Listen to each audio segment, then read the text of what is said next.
Morning, students. Good morning. This is a check to ensure everybody can see the screen and nobody can hear me. Morning to you. Good.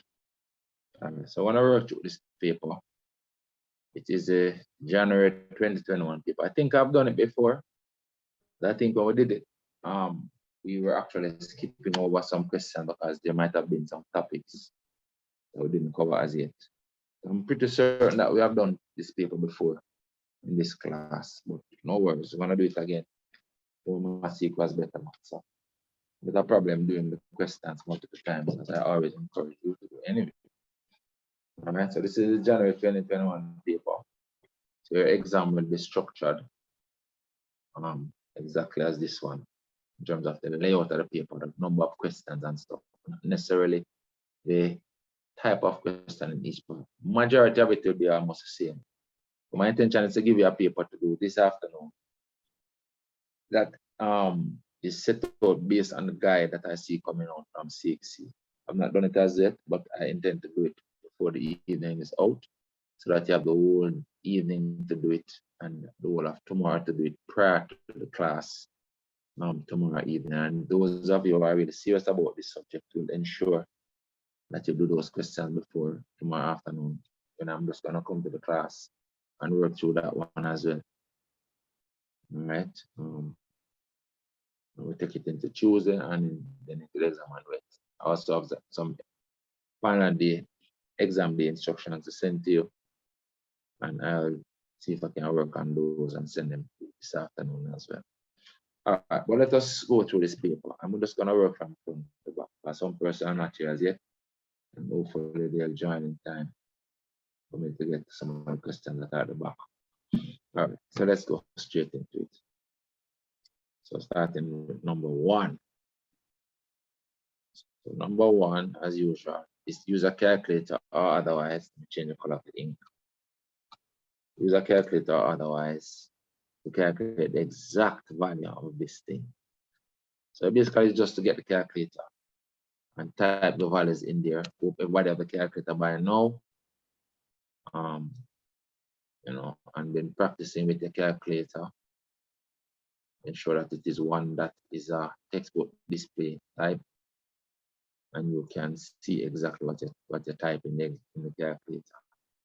So it's a mixed fraction, a mixed number, 1 and 4/7 plus proper fraction of 2/3 minus 2/3. So what I do? That round thing. 2/3 and subtract a mixed number of 1 and 5/6. And it gives me that one example. I'm going to put it as a fraction, and your calculator will give it as a fraction, which is 17/42. So the answer for this is 17/42. Right?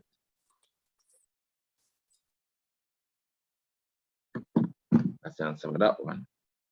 They also want us to work this out, even our answers as a fraction in lowest terms. Now, you're supposed to be able to put this in the calculator and get the answer as a fraction as well. Right? So if we were to set it up, I'm doing the cube root. So I'm doing cube root 27. Everybody should know that the cube root of 27 is actually 3. You put in that over 9 squared. 9 squared. A calculator give us that, and it will give you the fraction equivalent 1/27. So this is 1/27. Well, let's do a look at breakdown of why this is 1/27.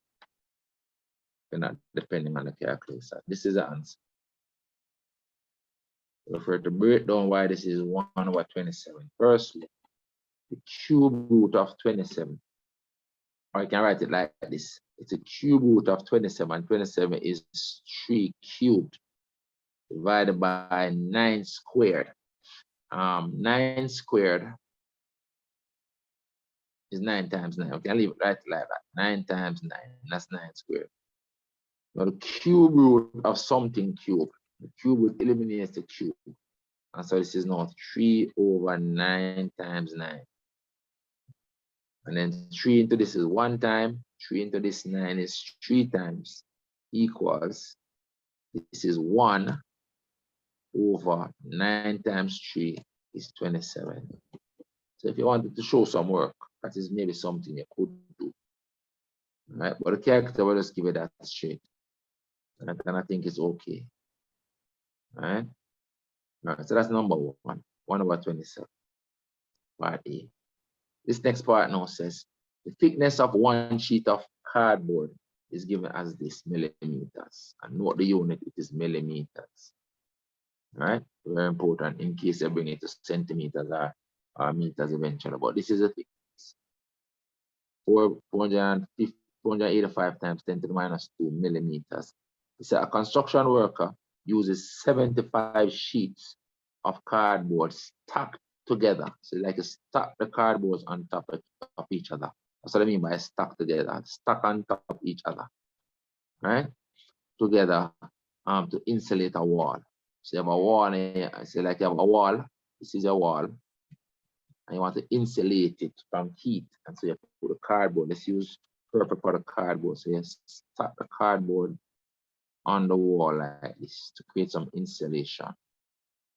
Create some insulation, right? That is to keep out heat or to keep out cold. Usually it's cold the insulate places for to keep in heat and to keep in cold. So it's insulation. Basically it's temperature regulation. Use insulation to regulate temperature. All right.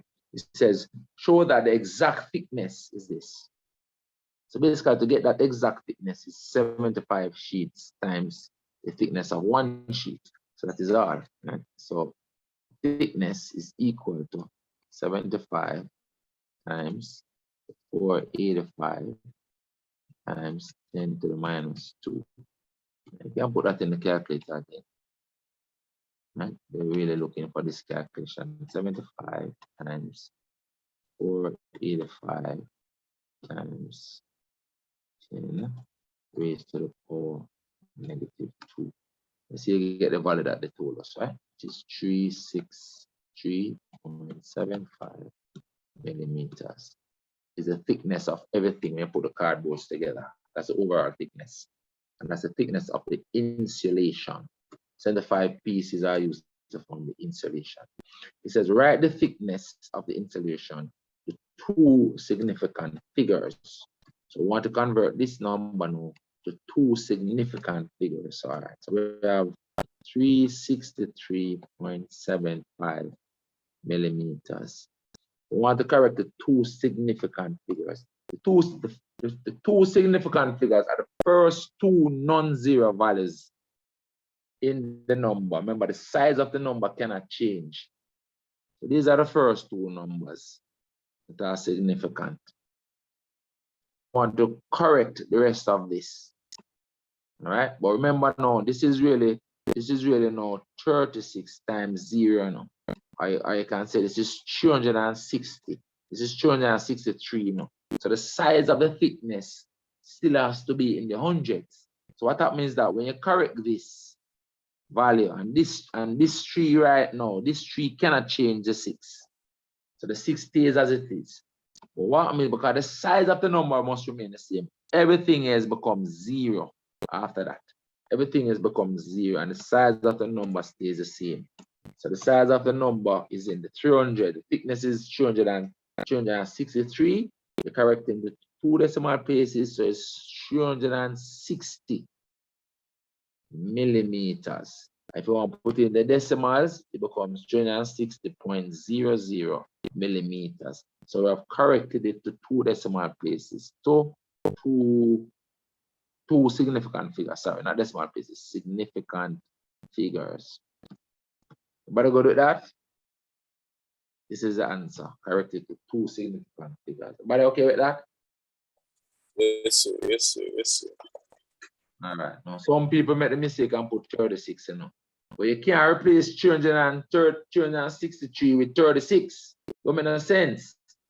Right? And I would like to tell the students sometimes, when you're doing significant figures, you want to think of money sometimes. If you have $363 and somebody say approximately how much money you have, you're going to say $360 if you just want to round it off to the nearest tens. So this two significant figures. If you have $363.75, and you want to just round it off, you don't want to specify them cents and dollars, them singles there. You're gonna say this $360. You can't compare $363 and write $36. So it cannot be 36. The size of the number must stay the same. Whenever you correct a number, whether you correct it to decimal places or you correct it to significant figures, the magnitude of the number must remain the same. So if the number is in the hundreds, when you correct it, it's still gonna be in the hundred. If it is in the tens, when you correct it, it's still gonna be in the tens. If it is in the ones, when you correct it, it's still gonna be in the ones. If it is in the tenths, meaning after the decimal point, when you correct it, it's still gonna be in the tenths. If it's in the hundredths, meaning after the decimal point, when you correct it, it's still gonna be in the hundredths. The size of the number will remain the same when you correct it. When you correct it to decimal places or you correct it to significant figures. All right, that's it. Next part now wants us to correct it to one decimal place. One decimal place. So let's write it out again. 363.75 millimeters.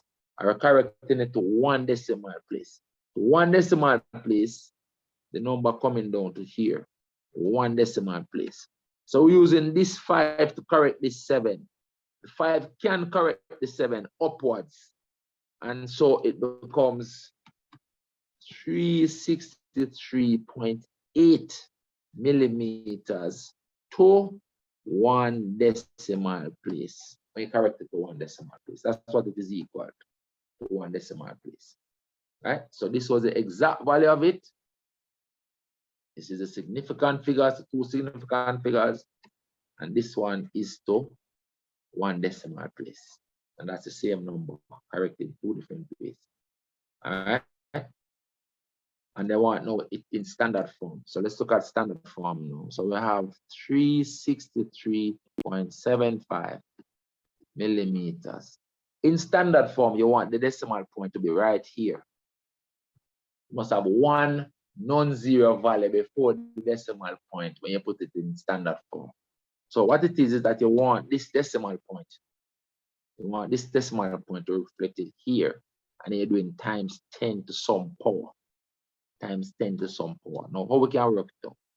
Remember, the size of the number must remain the same. Right? So to get the decimal point over to here, I can divide by 1,000 or I divide by 10 squared. Right? Or I can say I multiply by 10 to the minus 2. When you move the decimal point to the back, to the left, you multiply by 10 to the minus 2 because it's 2 places. So I'm going to make the adjustment now. So it's going to be equal to 363.75. I'm going to multiply by 10 to the minus 2 to move the decimal point 2 places back. 10 to the minus 2. This will move the decimal place 2 places back for me to get the decimal point here. That will do that for me. But to cancel out the multiplication of that 10 to the minus 2, I also know have to multiply by 10 squared. So these two now wipe out each other, balance out each other. And then inside here now, I'm moving the decimal point. So my end result is going to be 3.6375. That's what this inside the box gives me. And I'm multiplying that result by this now, times 10 squared millimeters. And that is my standard form. Now, some calculator, you can put this value in and it give the standard form for you. And give it this as a standard form. Some calculators can do it. So some calculators can show you the standard form. Or sometimes I call it scientific notation. Another word for standard form is scientific. Scientific notation. Scientific notation. That's another phrase that is used for standard form notation. So sometimes they'll say standard form, Sometimes they say scientific notation, same thing. You must have one non-zero value before the decimal point, and then you multiply by 10 to something. That's standard form or scientific notation. But go to that? But okay with that? Yes, sir. All right. So then this one now says Marco is on vacation in the Caribbean. He changes 450 Mexican dollars or Mexican pesos. Mexicans don't use dollars, they use pesos, right? To Eastern Caribbean dollars. And he receives this amount of Eastern Caribbean dollars. So it means that this amount of peso gives you this amount of EC dollars. So we can write it out, right? So we can say 4500.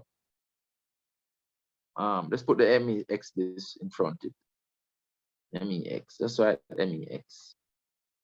Right? I don't want MEX to be on the left side. I want MEX to be on the left side. So let's set it out that way.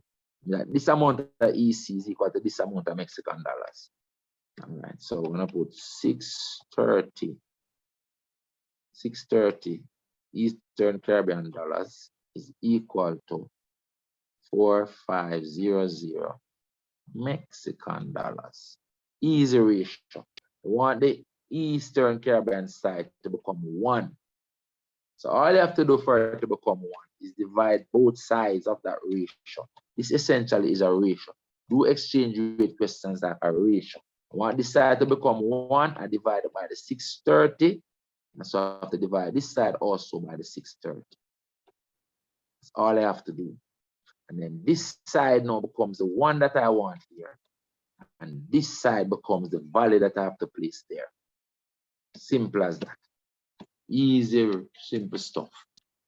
Right? Do it like a ratio. So it's 4500. And you're dividing that by 630. And I get 7. That's why I'm going to put it and put the 1 decimal place.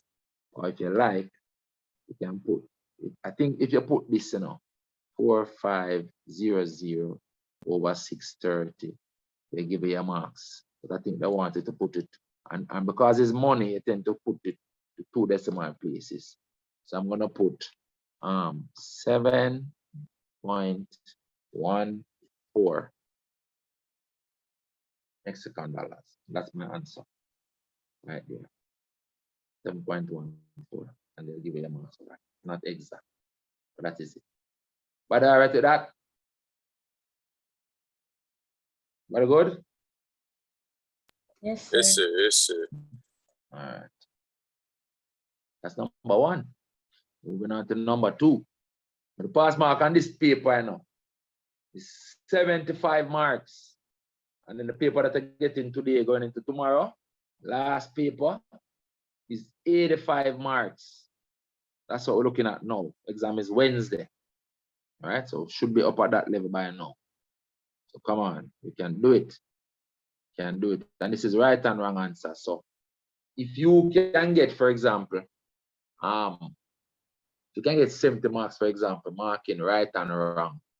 In the exam, that maybe is 80 plenty, because you give your marks for stuff that you do, even if you get the answer wrong. Once you're doing the right things along the way, right? So you're not necessarily gonna get 0 for everything. All right, so once us to factorize this, right?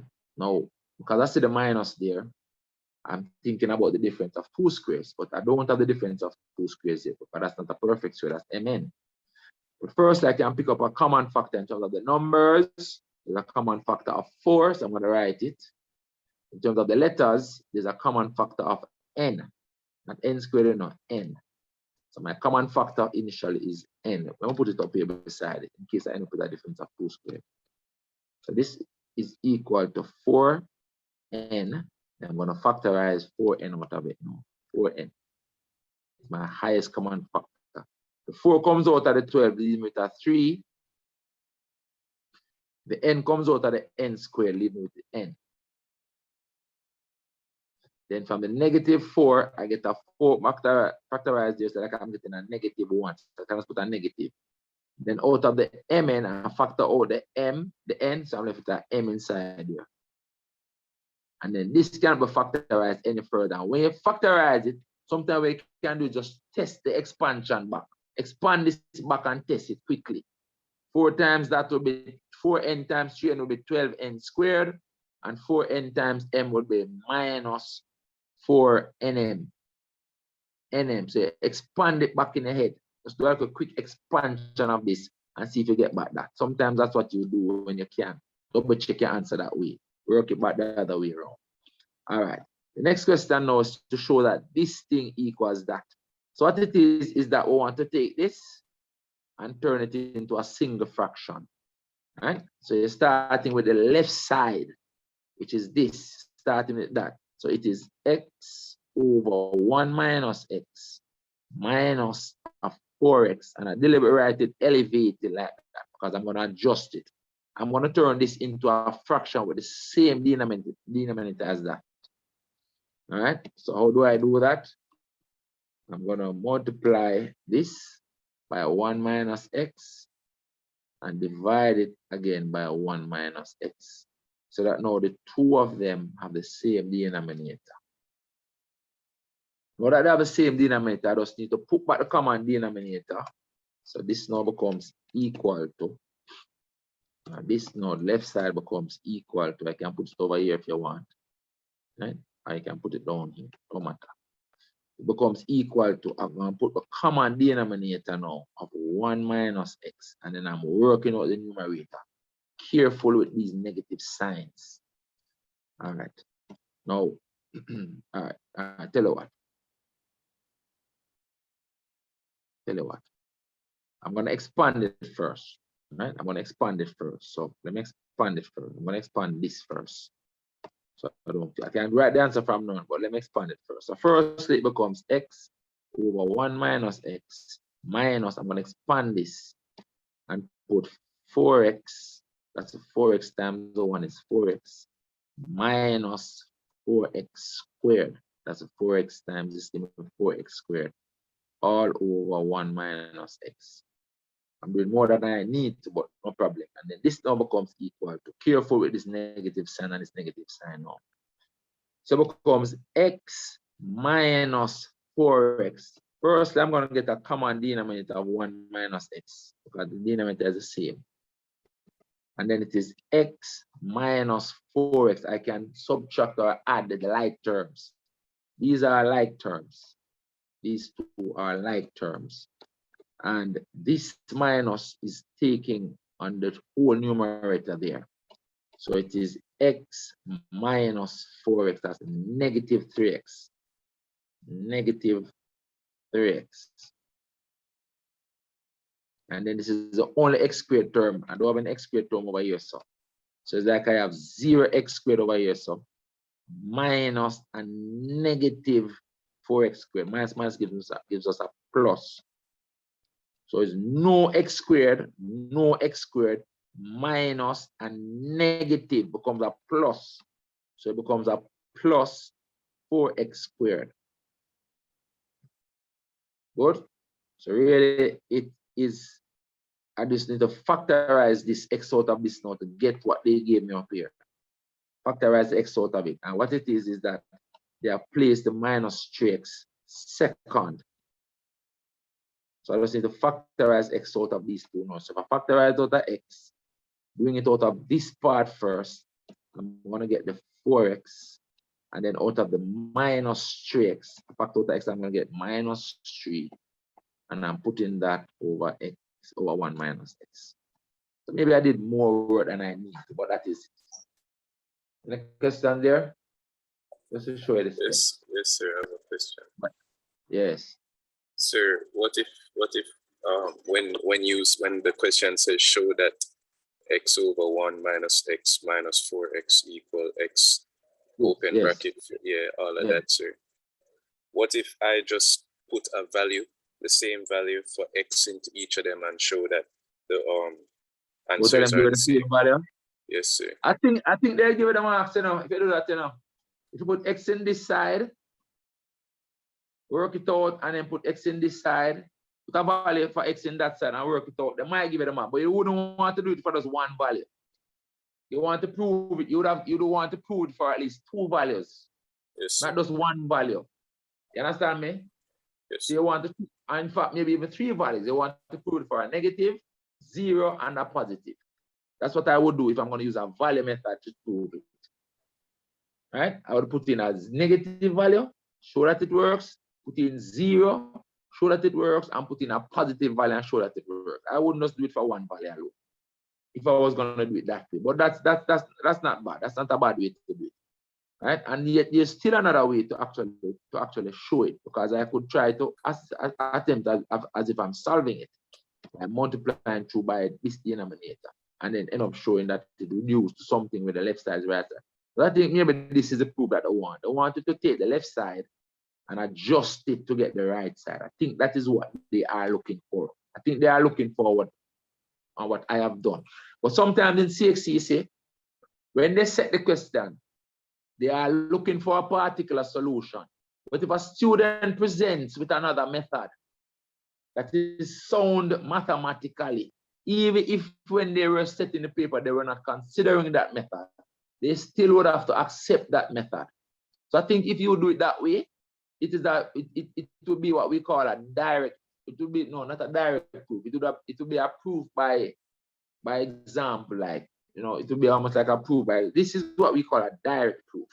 We did a direct proof. We take the left side and work it and get the right side. It's what we call a direct proof. So what you will be doing, you will be proving by example, literally, by using values to prove it. Or using data, as almost like you're proving it using empirical data. But I wouldn't just use 1 value if I were you. I would use a negative value, which basically saying it is true when the values are negative. I use 0, and 0 is a peculiar kind of number, you know. So I would prove that it is true for 0, and then I would use I would also use positive value. Now the thing about this, you know, it can't work for 1, you know. You couldn't prove it for 1, you know. You know why I can't prove it for 1? Because if you put in x equals 1, you're going to get in 1 under here, you're going to get 0. You can't divide by 1, right? So the character will give you undefined on this side, but then it will give you undefined on this side as well. So you couldn't work out any value if it is 1, because if you put 1 in there on this side, it becomes 1 over 0, which the character can't work out. But this side would end up being something over 0 as well, which is undefined. Right? That side will come up and something over 0 as well. So that's why I prefer the method where you do a direct proof. Take the left side and work it down to the right side. So this question is really another question. It's a question that is really saying, use this and form a single fraction. And that's why we have to work past papers to know the kind of question that they ask you. Because another way they could have asked this question is to say, write this as a single fraction. And you don't work it out and get something like this. It's just that they want it particularly to be written exactly like this. But this is that form a single fraction question. That's what this is really. It's one of those questions that says form a single. You know those kind of question where they say form a single fraction sometimes, where they give you 2 fractions and say form a single fraction, 2 algebraic fractions. Remember those kinds of questions? Antoine? Yes, sir. Right. You remember those questions that we see sometimes on the papers that says, write this as a single fraction, or write that as a single fraction. Remember those kinds of questions that will come up on sometimes? Yes, yes. This is one of that type, just written in a different kind of way. But this is what this kind of question is. So I still would kind of prefer this method that I did. But we sort of recognize the questions that they change sometimes, you know. It's basically asking the same thing, but they just write it in a different way. All right, let's move on. Then it says no, hence, solve this. So because they say hence, then they say hence or otherwise, you know, they said hence. So because I say hence, what it means that, you know, because you know, said this side is actually equal to this thing. It is known that you're putting this thing equals 0 and solving. That's what I say hence. So what would happen is that the solution for this would be, I would say, that implies that the x bracket 4x minus 3 over 1 minus x equals 0. That's what I'm actually solving. Because this side is equal to this. And anytime a fraction equals 0, then the numerator is what is equal to the 0. Because if we were to multiply this denominator across here, it's going to be 0 anyway, right? So when a fraction equals 0, it is the numerator that is equal to the 0. Just remember that, right? So this works out to that, the numerator. So you can say, therefore, x bracket 4x minus 3 is equal to the 0. And if a product equals 0, then the solution is that either the first part is equal to the 0, which is the x, so the x is equal to the 0. So that's one part, x equals 0. Or the second part, the second factor is equal to the 0. 4x minus 3 is equal to 0. If the 4x minus 3 is equal to 0, cure over the 3 becomes 3 and divide under the 4 over 4. So the x will be equal to 3 over 4. Hope you can see that. So the other solution is that x will be equal to 3 over 4. So those are your possible answers. X equals 0 from the first factor, or 3 over 4 from the second factor. All right, to that, guys. Sir, when I was working it out, me just guess 0, because I never know how to solve Let's do it. equation, sir. You never know how to solve this? No, sir. So just guess 0. First thing, look at the question say hence. So it means that you have to use this result from up here. If the first part started out by telling you that this is this, and then they say hence, it means that you're replacing this thing with this thing. Right? That's what the question says hence. And so that's why we'll come up to this. And then now if a fraction equals 0, then the numerator equals 0. But let's say I wasn't using the hence. Let's say I wasn't using the hence, right?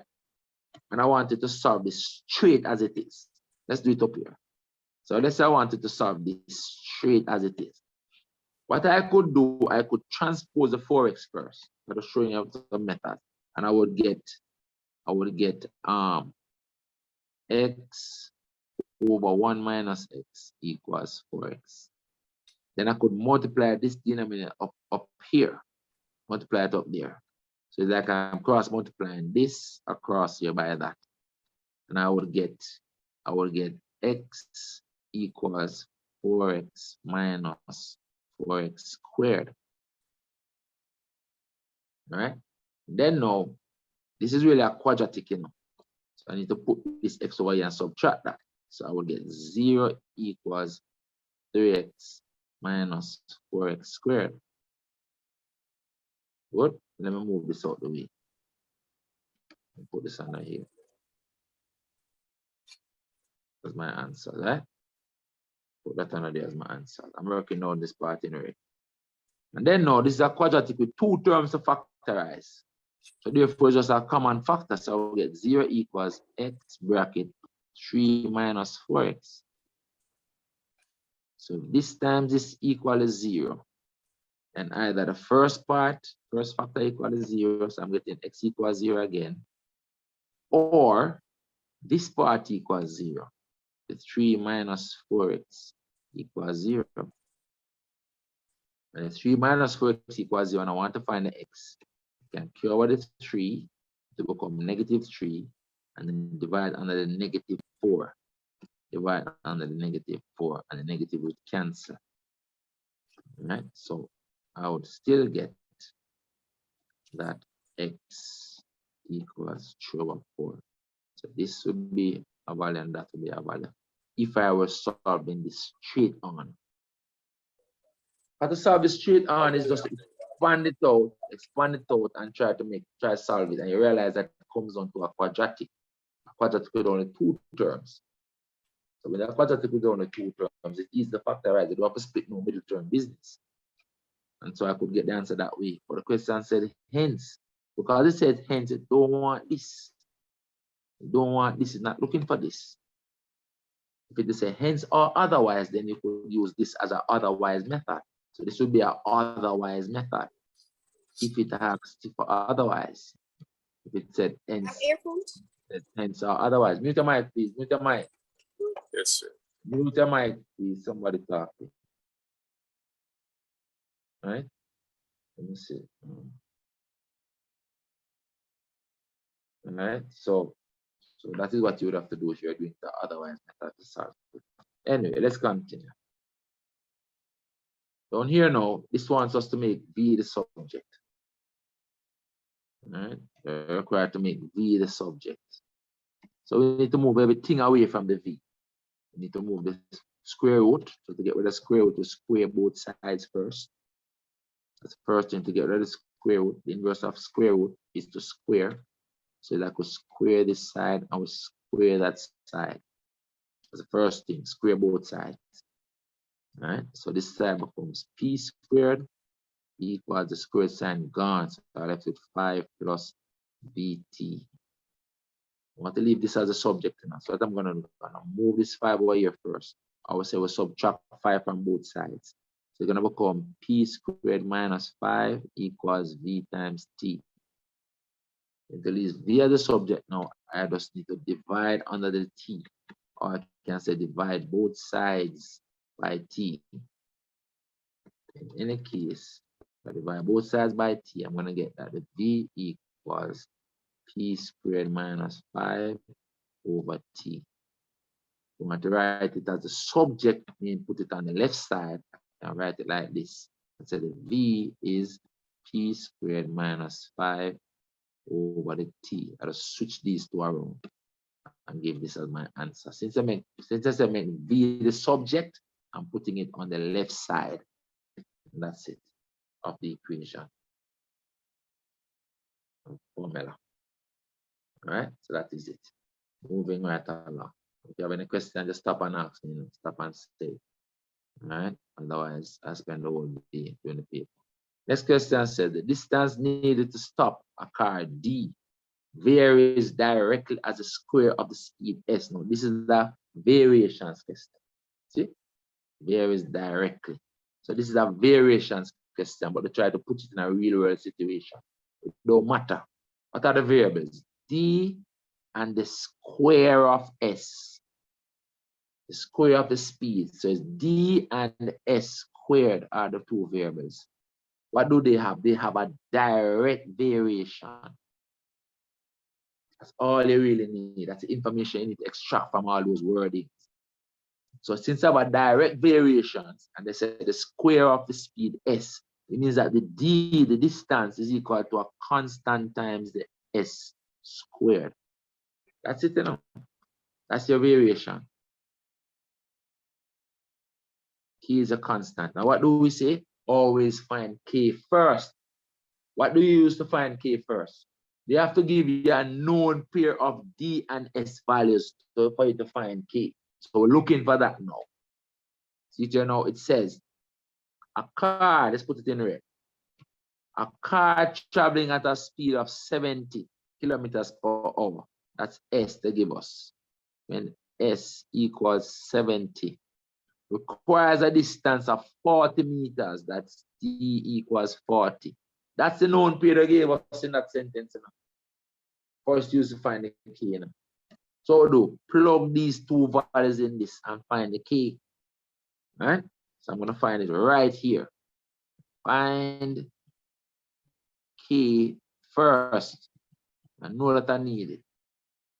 There are other ways to do it without finding the K, but I'm giving you the method of finding the K first because there are questions that will ask you for the K. That's why I tend to do it that way. I can do the questions without finding K. All right, so if I plug the values inside this equation to find the K, it means that 40, which is the D, see? 40, which is the D, is going to be equal to K times 70 squared, which is the S. 70 is the S, so 70 squared. 70 squared. So it means that the K is equal to 40 over 70 squared. That's my K. I can work it out and put one value, or I don't need to work it out. Let's see what I'm going to get. I'm going to get a very small number, so I'm not going to work it out. I'm going to leave it as 40 over 70 squared. It means that I can take this now and replace my K right there. So my equation then becomes, since I have my K now, I can say, therefore, my equation formula really is that D equals 40 over 70 squared times my speed squared. This now is my relationship formula. This becomes my known formula. I have my formula fully now. And I can use this formula now to find any value of D for a given value of S, or I can find a value of S for a given value of D. So let's look what they want me to find now. So I'm going to look what they want me to find in purple now. Mark it. See here now? It says now, what is the distance? So they ask me for a D value. What is the distance required to stop a car traveling at 80?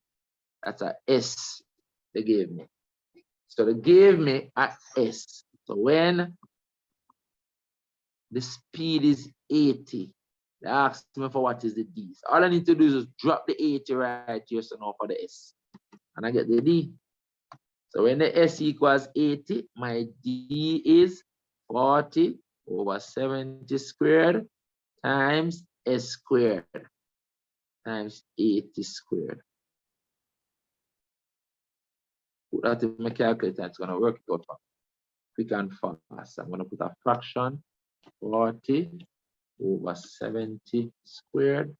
I didn't have to work out the actual value of K, times 80 squared. I'm using my calculator just one time.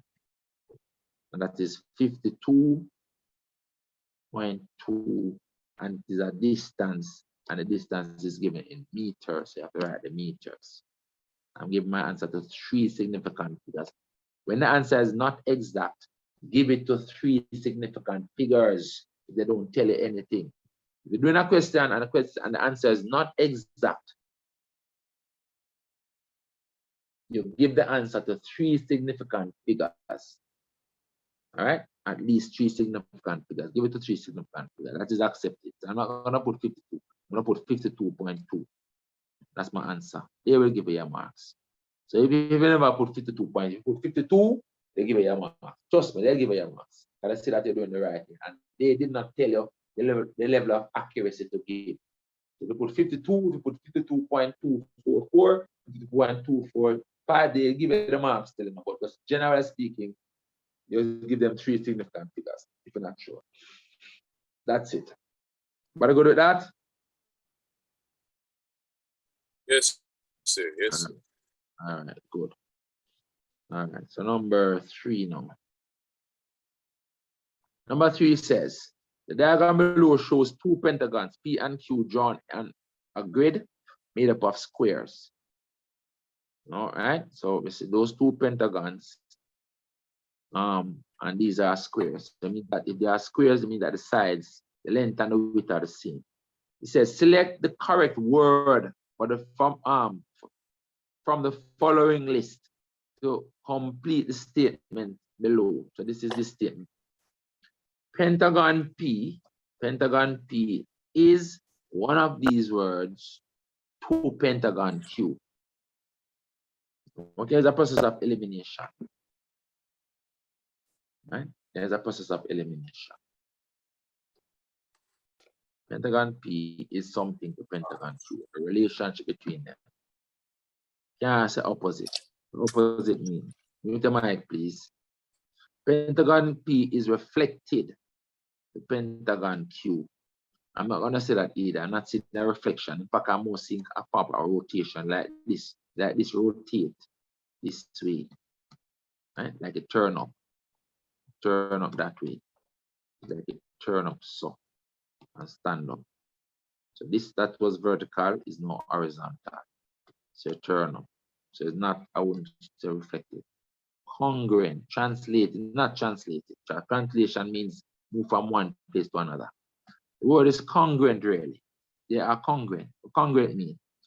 Congruent means that they have the same corresponding angles and the same corresponding sides. They are equal in that regard. So even though this one turn up, they are still congruent. They have equal corresponding angles and sides. So it's like the same object they have, you just turn it around. So they are congruent shapes. They are congruent. Congruent shapes are shapes that are the same. Same in every way. In terms of the dimensions, the angles on the side. That's what congruent means. Congruent is just a fancy word for equal. Equal. All right. Give a reason for your choice. I'm just going to write equal. They have equal corresponding sides and equal corresponding angles. They have. That's what makes them congruent. You know, they have equal corresponding. I'm going to use the word corresponding because what we're saying is that this side corresponds to that side. This side corresponds to this side. And this side corresponds to that side. And this side corresponds to this side. And no, this side corresponds to this side. Right? And then the angles now. Right? The angles now correspond as well. So for example, this angle inside here so corresponds to this angle. And the 90 up here corresponds to the 90 up there. Right? This angle down here corresponds to this angle down here. So they have corresponding angles as well. So they have equal corresponding sides and angles. They have equal corresponding sides and angles. That's my answer. Congruent shapes have equal angles and equal sides. Corresponding angles and corresponding sides. If you leave out the word corresponding, I think they give the marks. Okay. We want to put it there. Equal corresponding angles and sides.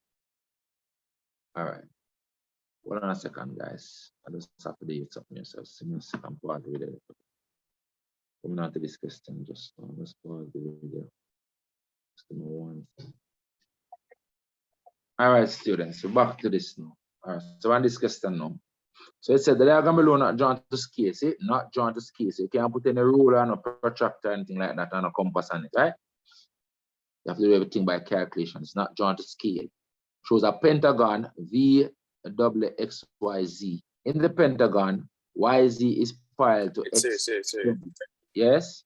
So what if for the last question, so when we had to explain the reason, what if me did say instead of the angle you have equal corresponding sides and angles? What if me did say the two polygon did have the same size and are identical?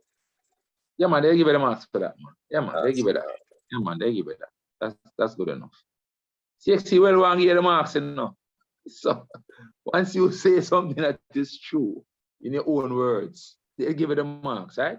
Yes, sir. They give it marks. All right. So let's continue. So identify that these two sides are parallel by these arrows. That's how I know that those two sides are parallel. And also these two sides are parallel by these double arrows. So I know that these two sides parallel. I know that these two sides parallel. And once I have parallel lines, I'm looking for U angles, which are the co-interior angles, and I'm also looking for Z angles. Looking for those things. Once you have parallel lines, you're looking for those things. Co-interior angles, which we call U angles. So for example, these two angles are co-interior angles because they are the angles between these two sides. They are co-interior angles. See them there?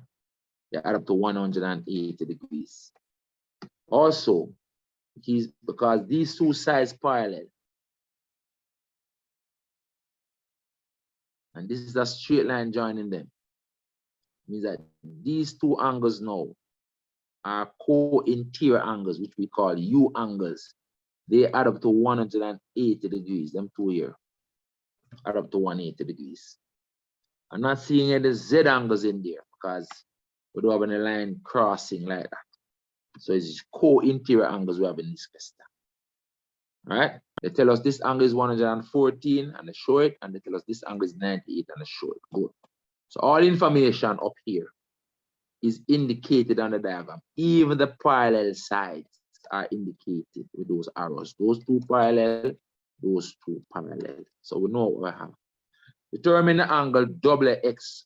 double xy. They're not asking us to write reasons. We just need to just determine it, right? And calculate. The weight angle is double xy. This one, double xy. These two are co-interior angles. They add up to 180. I don't need to tell them why. It's only one mark. It's not the write the reason answer question. This is going to be equal to 180 minus 114. Simple as that. Agreed? That's 66 degrees. Done. I don't have to tell him that because it's co-interior angles. If you want to tell him, you can. Those two angles are co-interior angles, but I just write the answer for it.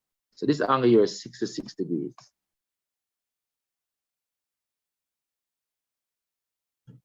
And then these two now are co-interior angles. Those two now are co-interior angles. And they're asking us for which one they're asking us for. They're asking us now for actually ZVW, which is this one. So we're going to find that one. We're going to find that one by doing this now. To find this one, we have to find this one first. And then because it's a pentagon, we can know the total angle that is supposed to be in the pentagon and then find that one accordingly. So that's the method we're going to use. All right? Total angle in the pentagon, and then we'll find that one. So we need this one first that I'm leaving shaded. This one here. We need that one first. This one. All right? So let's write it. It's going to be 114 as well. I'm going to put it right there now. It's going to be 180 degrees minus 66 degrees. It's going to be 114 as well. Right? Because if 180 minus 114 is 66, then 180 minus 66 is 114. So this angle is 114. Then now to find this angle up here now, this angle up here now, we can call it theta. Let's call it theta so we can reference it. The total angle in the pentagon is supposed to be what? Now, how do we know the total angle in the pentagon? That's what we want to use. Total angle. Total angle in the pentagon. Remember, it's n minus 2 triangles.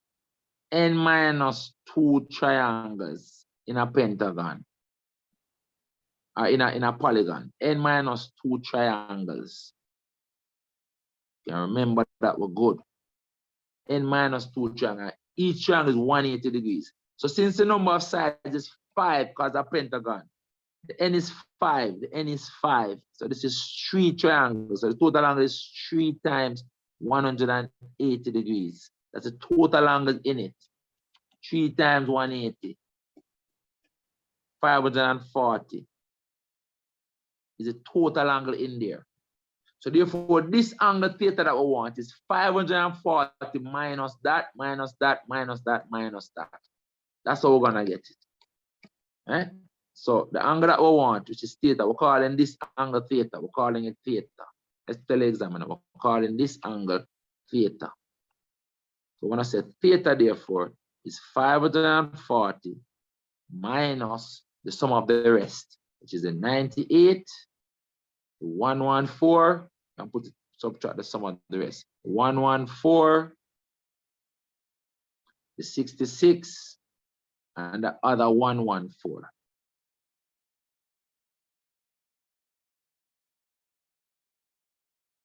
Subtract the sum of those. That's going to give us it. So see it here now, it's 540 minus 19 and 98. 540 minus 98 minus 114 minus 66 minus 114. It's 148 degrees. 148 degrees is the answer.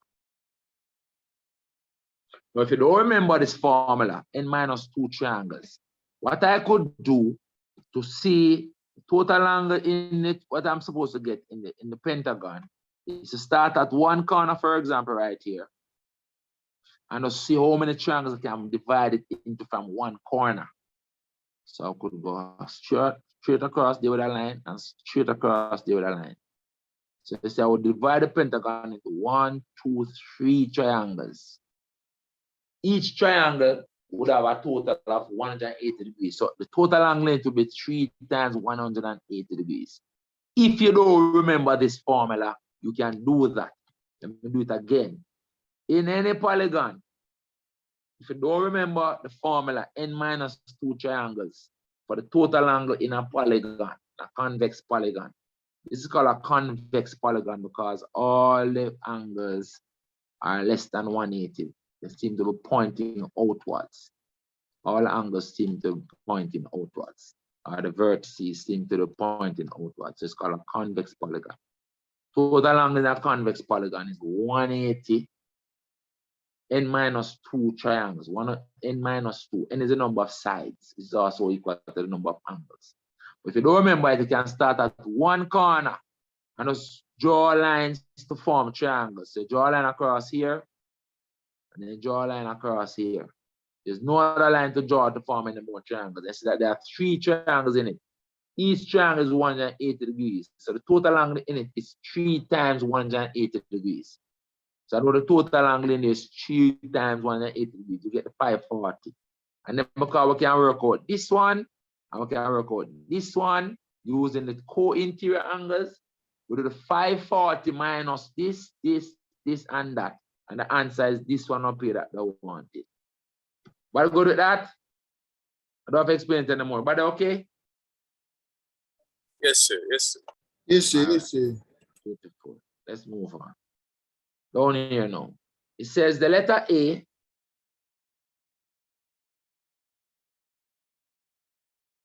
and the point C66 are shown. Where's 66? Is 66 up here, so 66 is shown right up here.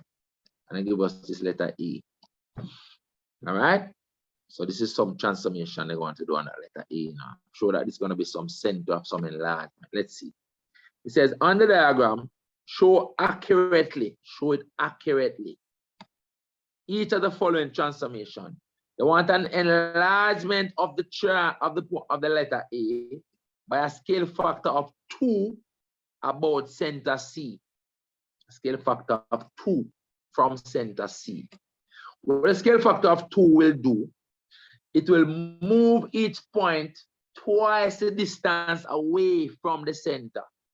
Each point on A will move twice the distance away from the center because the scale factor is 2. Simple as that.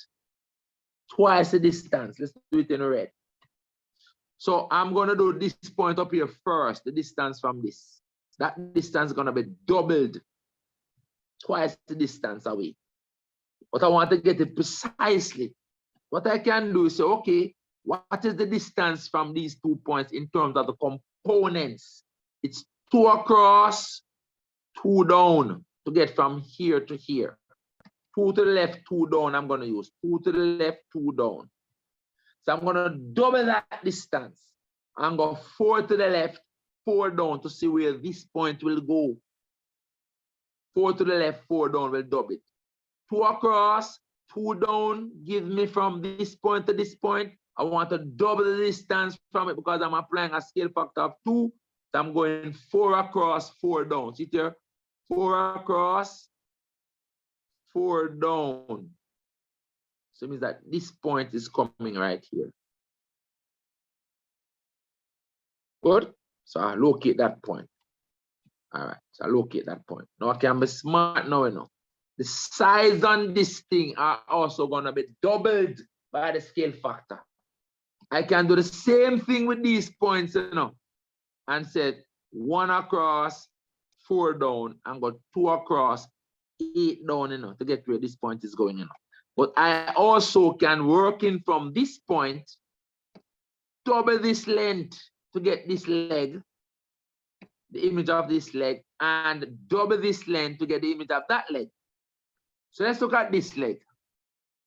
This leg have a length of component 1 across, 2 down, 1 to the right, 2 down. So to double that length, I can double the distance from this point and go 2 across, 4 down, 2 across, 4 down. It means that this point is coming here. So that's my point. So basically then it means that this leg has enlarged to this.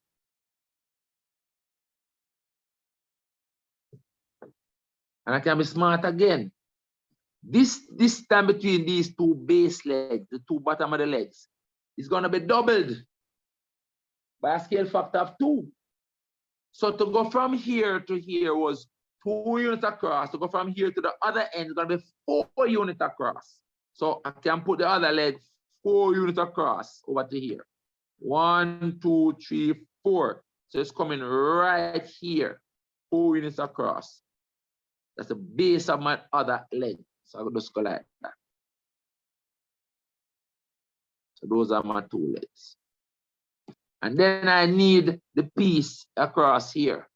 So I can say, okay, looking at it, it is just above 1, just a little bit above 1 above this, almost 1 below the vertex up there.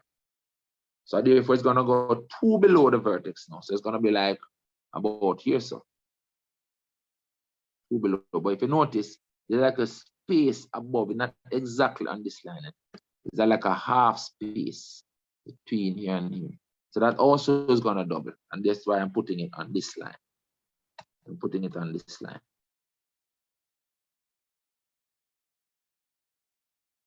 And basically, that's my image. That's the image. And you can check it out. Because if you draw the straight lines, use the rule and do it now. Get a straight line through here that is doubled. Straight line through this point down here that is doubled. Get a straight line through this point down here. Also is doubled. At those distances are double. So you see the enlargement. Those are my construction lines for the enlargement. Right? And you can do the same thing for the line across here. This point and this point. So you can come across here. This distance is doubled there. And this one is doubled to there. That's good enough. But I go to that. This is my image after the enlargement. Yes, sir. Good. Do it precisely. Right? Do it precisely. But the question said accurate drawings. The next one is a translation of a negative 3, 2. Negative 3, 2 means 3 units to the left and 2 units up. That's what negative 3 means. You do that to each point. 3 units to the left, 2 units up. That's what the translation is. So you do it to each point. Let's draw that one in blue. I'm going to use this point again. Start with that point. The top point. 3 units to the left. 1, 2, 3. 2 units up. 1, 2. That's what that point is coming. This point is going right here. Once I position that one point, the size of the triangle, the size of the A won't change, So I can join the other points easily. This point is 1 across, 2 down from the vertex point here. So I can go 1 across, 2 down. So this point is coming right here. And this point is going to be 1 across from that one, 2 across from that one, so it's coming here, right there. So those are where my points. When I'm doing my transformation, I do it point by point. Remember, point by point. It's a good habit to do it point by point. Don't try to move the entire A all at once. I'm going to draw in the legs now on my A. And then the cross piece is just above that line there. Let's zoom it up and show it. This cross piece is just above it, not exactly on the line between them, So it's just above it. So I'm going to draw it just above it like that. Use a ruler and do it, don't draw it free and line. Use your ruler and draw it. That's it. That's my image after the translation. So those 2 images are my drawing. CXC will give me a mark. I don't need to label it. But I go to that. Yes, sir. All right, good. That question done. Yes, Let's sir. move down. Let's move to number 4. So number 4 is a functions. They tell us that f of x is equal to this. Another way of writing this is to say. Wait, sir. How much was that question worth? It's on the paper, man. This one, 2 marks for the first one and 2 marks for the second. Yes, sir. All right. So this one now is f of x equals 3 minus 2x. Move back in mind. That's it, right? So this f of x is equal to that coming from this x. And the question says you have to determine the value of a. So a is a mapping that is coming from -1. So this a really is f of -1. So all that is an f of -1 because it's a f of x value. And it is the value, it is the f of x value when the x is -1. So the a is f of -1. So you can write that. A equals f of -1. So it is 3 minus 2 times -1. Well, this minus is a plus, so actually it becomes 5. So a equals 5. So a is equal to 5. All right, a is equal to 5. You could also observe that because this is a linear function, these values will change by the same amount. So you're going up the line, so that you add 2 to get this, add 2 more to get that. And so to get the a, you have to add 2 more to the 3, becomes 5. You can see that the value is changing by 2. If you're going down the line, this drop by 2 and then drop by 2 again. So to get to 3, you have to drop from 5. So you could actually see it that way as well, because it is a linear relationship, linear. The value is changing by the same amount from point to point. Because simply because at this point, these x values are changing by the same as well, changing by 1. So the y values will change by the same amount because it's a linear relationship. But the better way is to realize that the a is f of -1, which is 5. A equals 5. So this is my answer right here. A equals 5. That's my answer. 1 mark for that.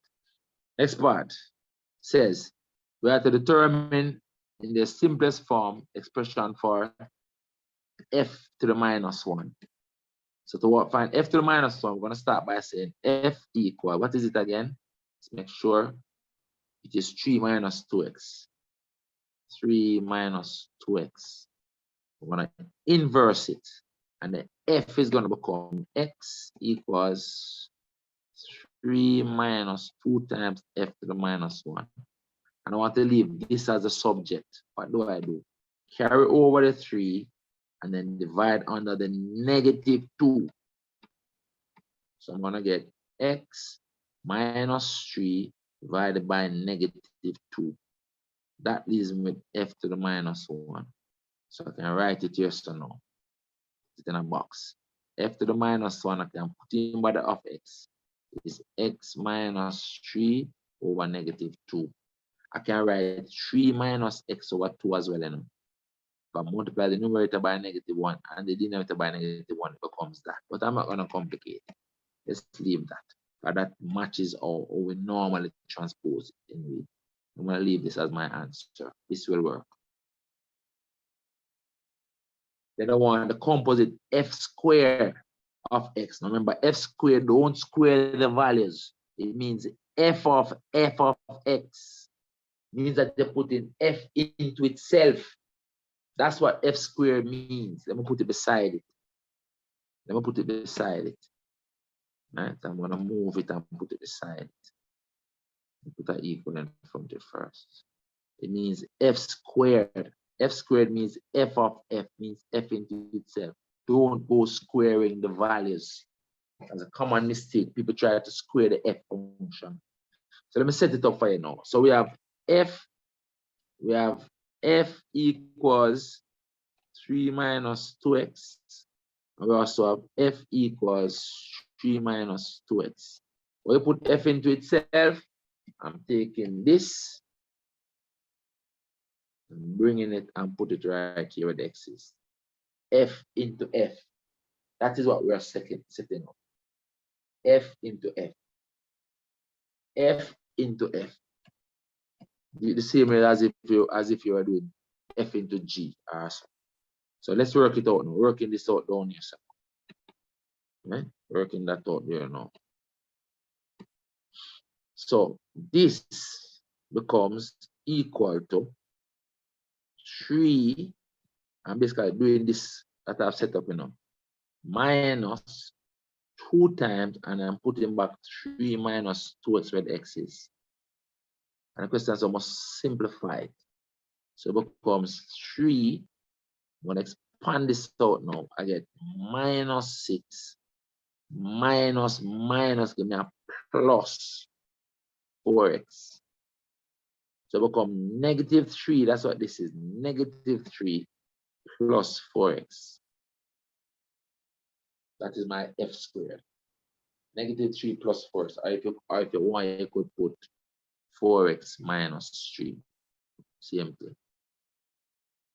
4x minus 3, same as negative 3 plus 4. Down here now, it says take the value of f to the minus 1. This is an inverse of itself. So it's like you do a mapping and you're reversing the mapping right away. So it's like you do f to the minus 1 on a value, and then you're reversing what you just did. That's what f of f to the minus 1 is, So generally speaking, I can tell you, the more you know, the better. F of f to the minus 1 of any value will give you back the same value. So we can put any value a. It's going to be equal back to a. And similarly, if you switch these around and put f to the minus 1 of f of a, that is going to be equal back to a. Because like you do a mapping on the a, and you reverse it back with the f to the minus 1. So it comes back to where it was. It's like you apply a function and you inverse the function at the same time. So it means that the answer for this is just negative 2. The answer is negative 2. F of f to the minus 1 of negative 2 is negative 2. This is the answer. Let me write it out. Answer for this is that f of f to the minus 1 of negative 2 is equal to negative 2. I'm just going to leave it. I won't even bother work it out. That is it. You don't need no work. It's 1 mark for it.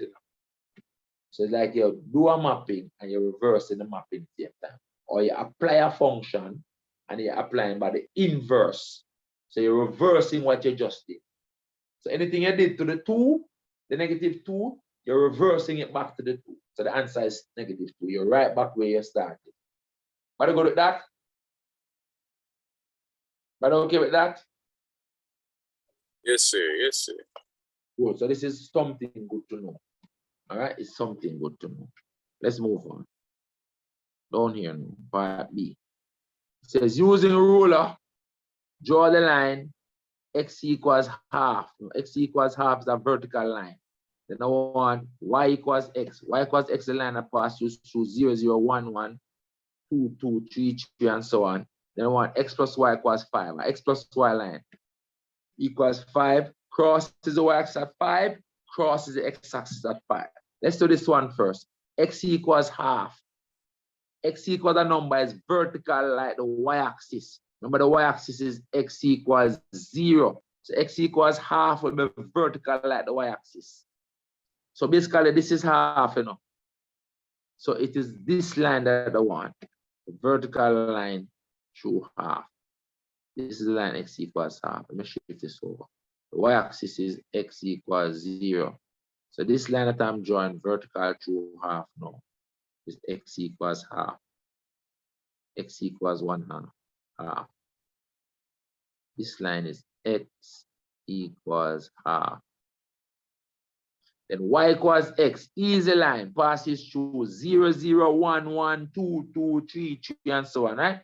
So it passes through here, passes through these points, 0, 0, 1, 1, 2, 2, 3, 3, and so on. So the line passing through those points you want. See there? Straight up. Right down the middle of the graph, and the scale is the same on both axes. Y equals x. I must label them now. Then x plus y equals 5 is another x easy line, x plus y line. it crosses the y-axis at 5 and crosses the x-axis at 5. Because on the y-axis, the x value is 0, so the y value is 5. And on the y-axis, let's go again. On the y-axis, the x value is 0, so the y value is 5. And on the x-axis, the y value is 0, so the x value is 5. That's how it works. So it crosses down here at 5, crosses up here at 5. X plus y equals 5. And the pass-through points when the x and the y value add up to 5. So pass through, for example, 1, 4, and the pass through 4, 1, and the pass through 3, 2, 3, 2, and 2, 3. So you pass through all those points. And you're going to pass through 2.5, 2.5. But we don't need those middle points, you know. We just need this one and that one. Use a ruler and draw that straight line through them. But that is the line we're talking about, guys. So this is the line down here. This line we want now, this line.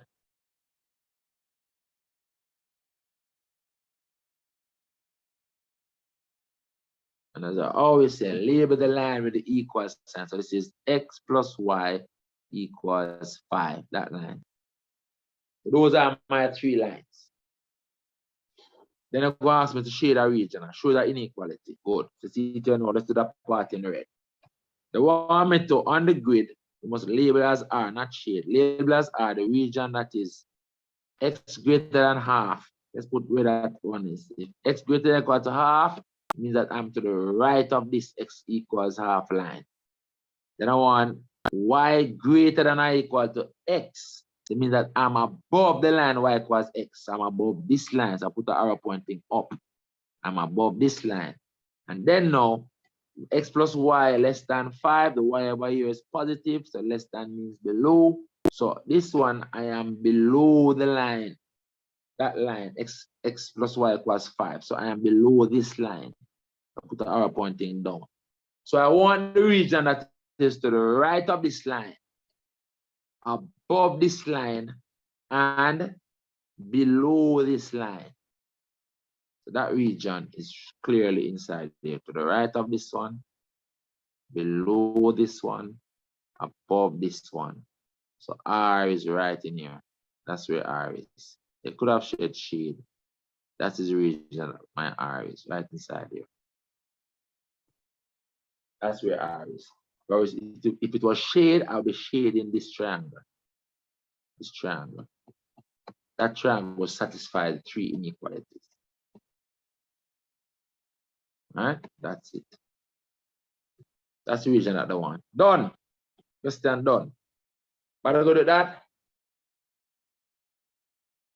Yes, okay? sir. Yes, sir. Yes, sir. All right. Moving along. Number 5, statistics. Let's go. Wait, sir. Go back up, sir.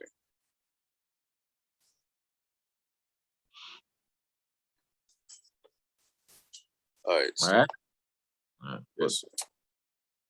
Statistics now. So this is on group data, straightforward. On group data. So everything you're calculating here now is exact. 60 students took an algebra test. So these are the students. You must add up to 60 over here. All right. Which comprise 50 multiple choice questions. He said the number of correct answers that each student obtained are recorded. So it means that 6 students got 8. 14 students got 9 marks or 9 correct. 2 students alone got 10 correct. 10 students got all correct. Remember, it's out of 15 questions now.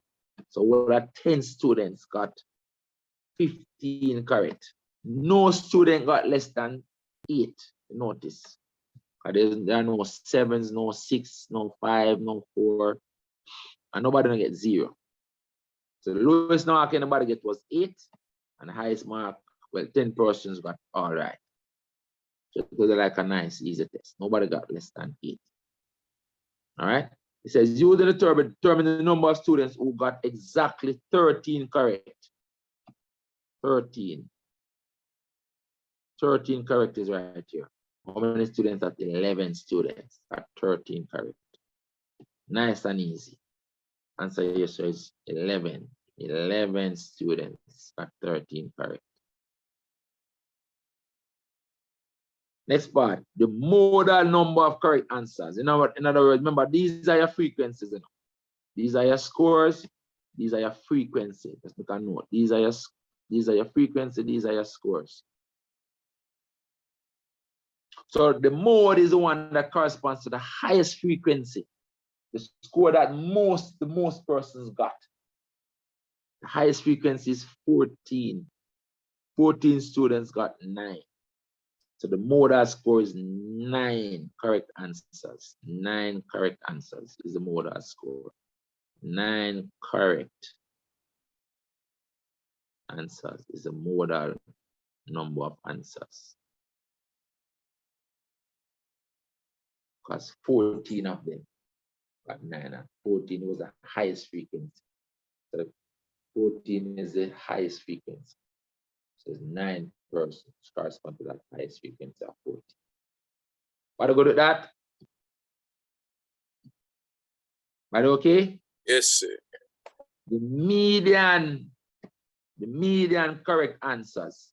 So remember, the median correspond to the answer in the middle of an ascending set of data. The data here is already ascending because it goes from the lowest value to the highest value. And what you want to find is the one in the middle. These are the students, you know, these are the number of students, 60 students, right? 60 students. 60 students. So the median is the score that corresponds to the student in the middle, approximately the 30th student. But really, remember, if it's 60 students, it's the even number of students. You have 30 at the bottom and 30 at the top. So really, is the mark between the 30th, is the mark between the 30th, the 30th, and the 31st. That's the mark that you want, you know, the mark that is the average of the mark by the 30th student and the 31st student. But I understand that. So you're looking for the 30th mark and the 31st mark. So the median mark is the 30th plus the 31st divided by 2. Or we can know. Remember, I told you something. The position of Q2, which is the median mark, Q2 is the median mark, is half of the n plus 1 term. Remember, the n is 60, you know. So it's really half of 61, which is 30.5. So they want a 30.5 mark.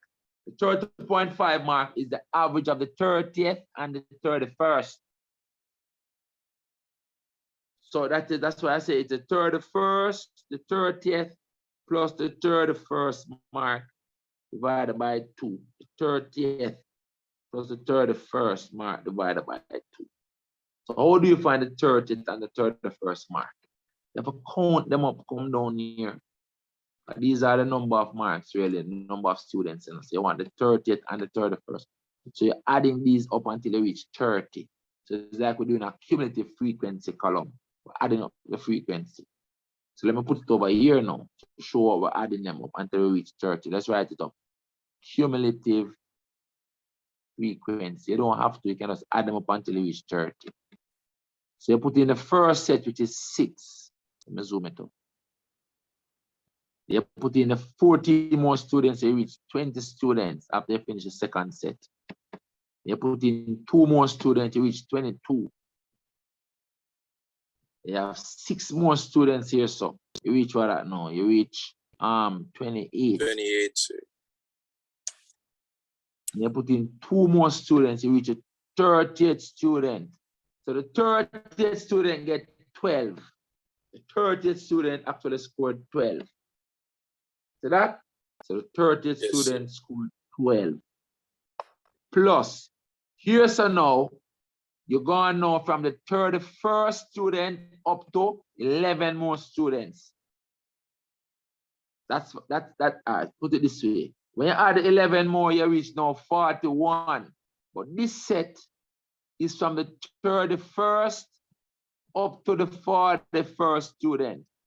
So the 31st student get 13. So the 31st student is one of these. Right? So the 31st student, this means 41. But it's actually from the 31st up to the 41st student. That's right. The 31st up to the 41st student right here in this group, in this 41. So the 31st student get 13. So the 31st student get 13. And divide that by 2. So it means that the median mark is actually 12.5 marks. 12.5.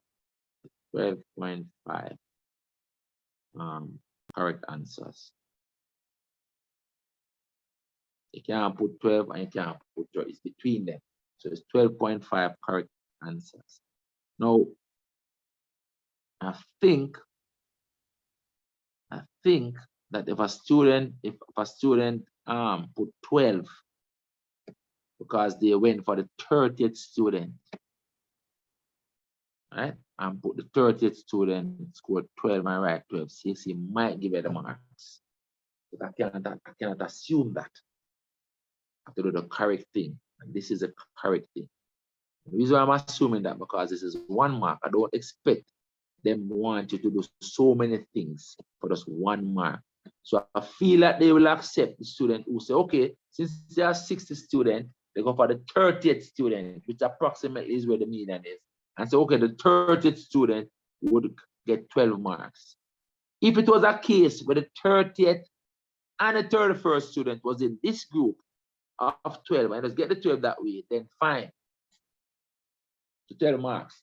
But because this 30 and the 31st student is 30 students scored 12 and the 31st student scored 13, I'm taking the average of it of 12.5. This is an accurate answer. But I feel like if you just put 12 for the 30th student, they'll still give it the 1 mark. I just feel that way.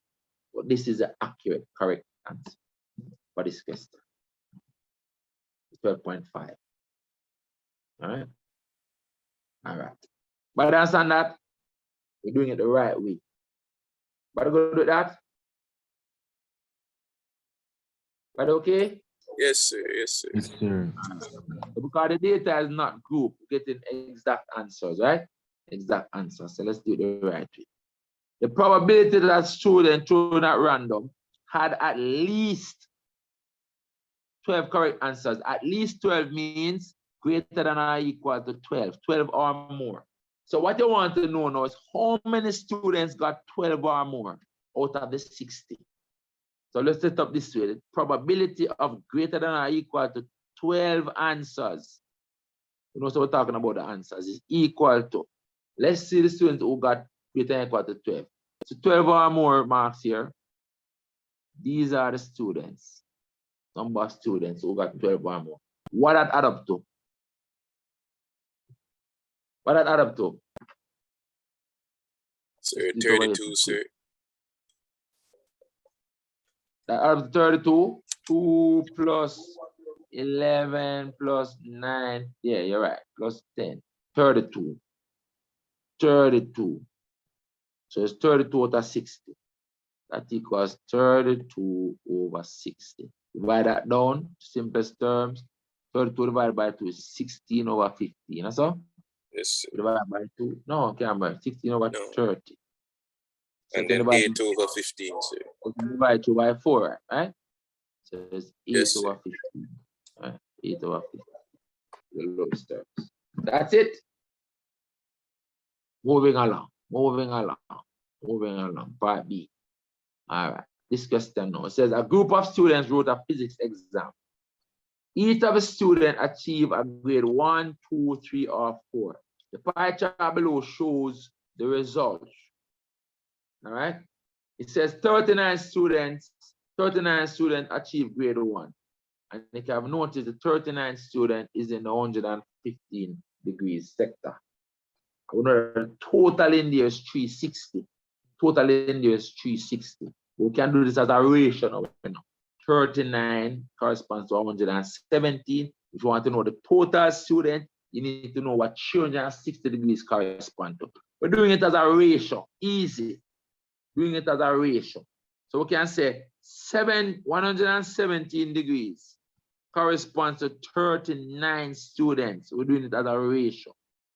So easy to do questions as a ratio. I want this side to become 360 degrees. When this side becomes 360 degrees, this side is my total number of students. Because 360 degrees corresponds to my total number of students. How do I get this side to become 360 degrees? I got to divide it by 117 first. I divide both sides by 117. And then now I'm going to multiply by 360. Multiply after that by 360. Simple as that. Bring it down to 1 first and then multiply it back up to the 360. Whatever this work out is my total, because this time becomes 360 degrees. So it means that 360 degrees, which is my total angle, corresponds now to work this out now. Work it out now. So it's 339 divided by 117 multiplied by 360. 120. That's 120 students is my total.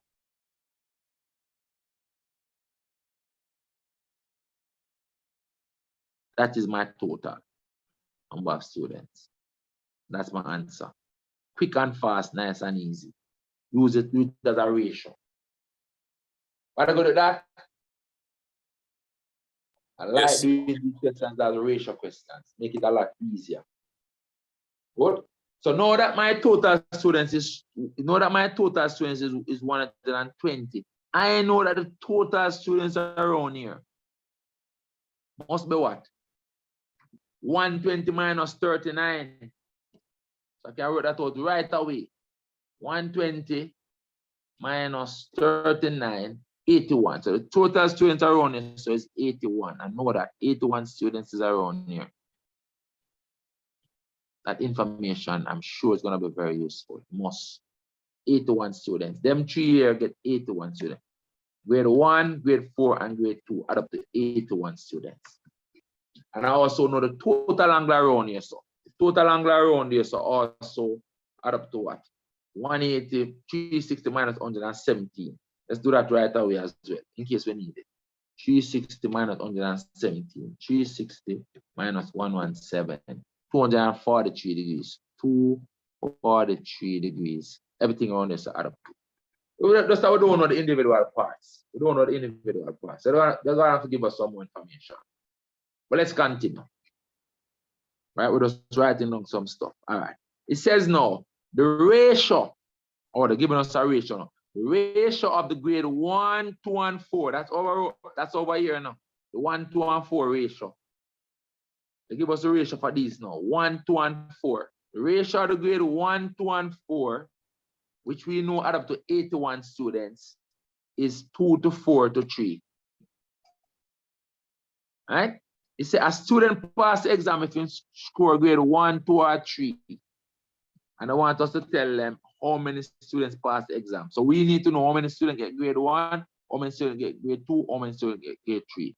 We know how much get grade 3 already. It was 39. Right? See it here? 39. So we really need to know, find out how many students get grade 1 and how many students get grade 2. We know that this ratio add up to the 81 students that we have now. So let's look how we're going to do it now. Watch this now. Grade 1 to grade 2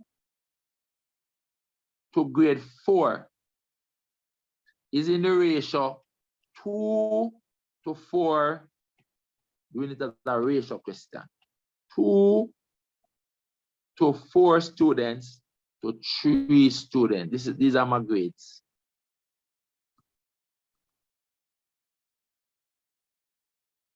I know that this equals 9 students. That ratio add up to 9 students. But my actual total of this is 81. So I can adjust this ratio to make this become 81, and this will be my actual number of students getting these grades. If I can get my ratio to increase to 81 total, because 1, 2, and 4 actually was 81 students. This ratio now is adding up to 9. So if I can get this ratio to add up to 81, then it will be my actual numbers. What do I do to make my total become 81 from 9? What do I do to make it become 81 from the 9? What do I do to the ratio to make my total become 81? Eh? Multiply by 9. I just need to multiply my ratio by 9. And it will tell me what my actual grades are, my actual number of students getting these grades are. Right? That's all I need to do. Multiply this by the 9, I get 18. Multiply this by the 9, I get 32, don't it? 36. Multiply this by the 9, I get 27. I multiply my total by the 9, I get 81. Is it that those add up to 81? They will. 18 plus 36 plus 27. Boom, 81. So it means that 18 students got grade 1. 36 students got grade 2. 27 students got grade 4. And remember, we already know that grade 3 had how many students again? 39 students, right? Yeah, 39 students, right? We already know that grade 3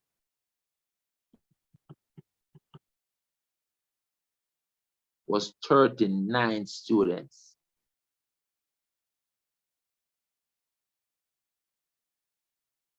So it means that grade 1, how many students passed?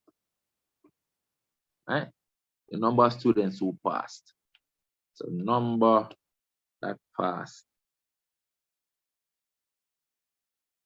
is my grade 1 plus my grade 2s plus my grade 3s. My grade 1 is 18 students plus my grade 2s is 36 students. And my grade 3s is 39 students. Or if you want, you could say 120 minus who failed. 120 students total minus 27 will fail. You could do it that way as well. 120 minus 27. But this is going to give you the same answer. So adding those up. So it's 18, get grade 1, 36, get grade 2, and 39, get grade 3. See, then 93 students passed. Or you could do 120 minus who failed. 27 that failed to get the same 93. That is my answer.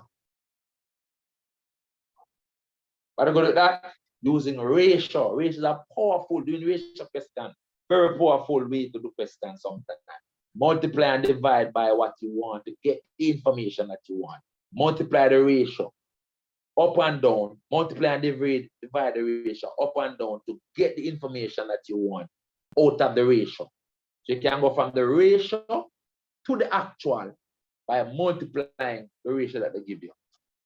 And then the actual, you see the information that you have. Simple, you don't have to figure out nothing.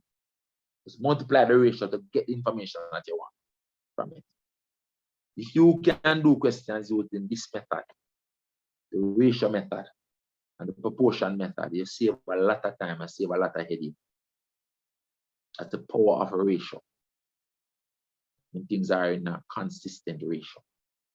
All right? It says determine the value of the angle for the sector representing grade 1 on the pie chart. Simple. Grade 1 was 18 out of the 120 students. So it's 18 out of the 120 students. You want that fraction of the 360 degrees in the pie chart. That's what you want. 18 students out of the 120 got grade 1. And as for the degrees, you multiply by 360 to get the degrees. Simple. 18 divided by 120 times 360. It's 3 times, right? Yeah, 3 times 360. That's 54 degrees. It's going to be 54 degrees. That's it. 54 degrees. Yeah, 3 times 8. Want to go to that? Yes, sir. Beautiful. Beautifully. All right. Done. Number 6. Number 6. What time is it now? It's now at 1 o'clock. All right, no problem. So I'm gonna finish by 2 o'clock.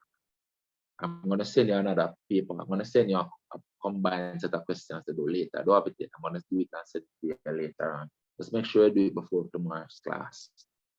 And try to do it on an exam condition still, all right? Do it in your own time. All right, next question said we have to use pi as 20/7. So once I say that, I know there's some circular measures coming into it. I have to do some circle business. Once I say that, the pi equal 20/7. Question says, the diagram below shows a rectangular tank with base 50 centimeters by 40 centimeters. And it is used to store water in a tank. It says the tank is filled with water to a depth of 15 centimeters. So the water reaches that depth. It says, calculate the volume of water in the tank. Length times width times the height of the water.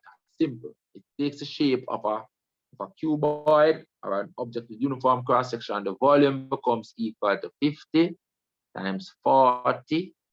Length times width of the base. That's the area of the base times the height. Height of the water, so it's times 15, and the same cube. Let's work that out.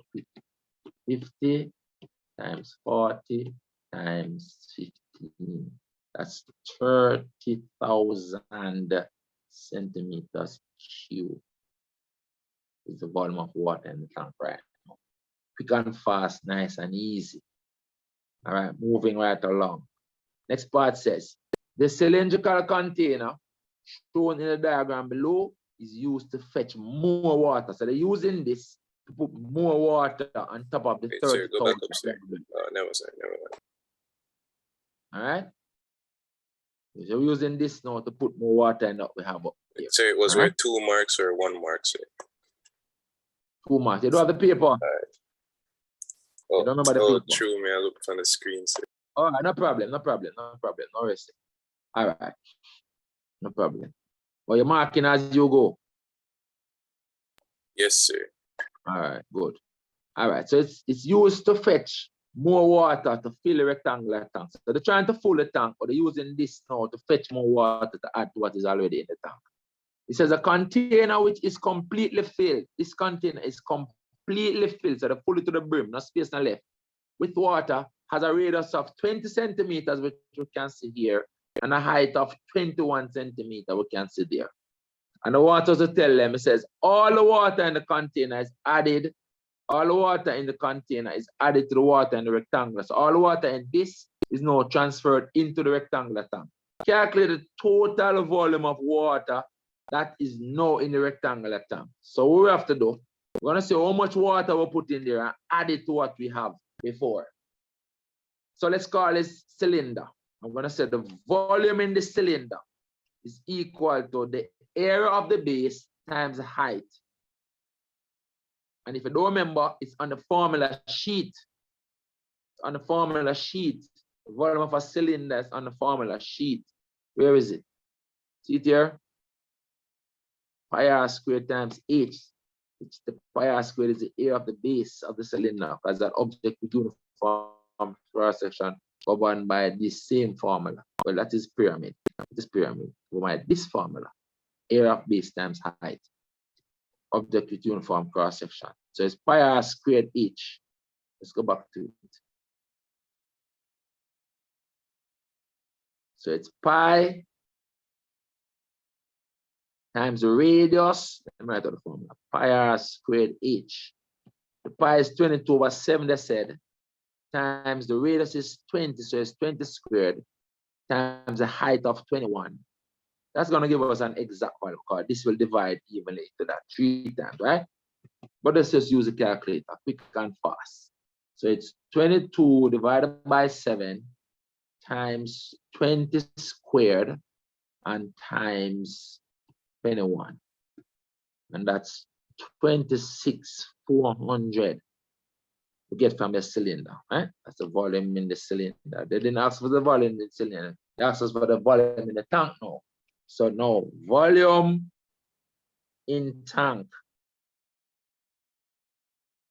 now is the 30,000 plus this. 30,000, right? Lights. 30,000 plus the 26,400. Add it up, I get 56,400 centimeters cube is the volume in the tank now. After we pour more in it. But go to that. This is the amount that we added to the right the same cube. So this is the total in the tank now.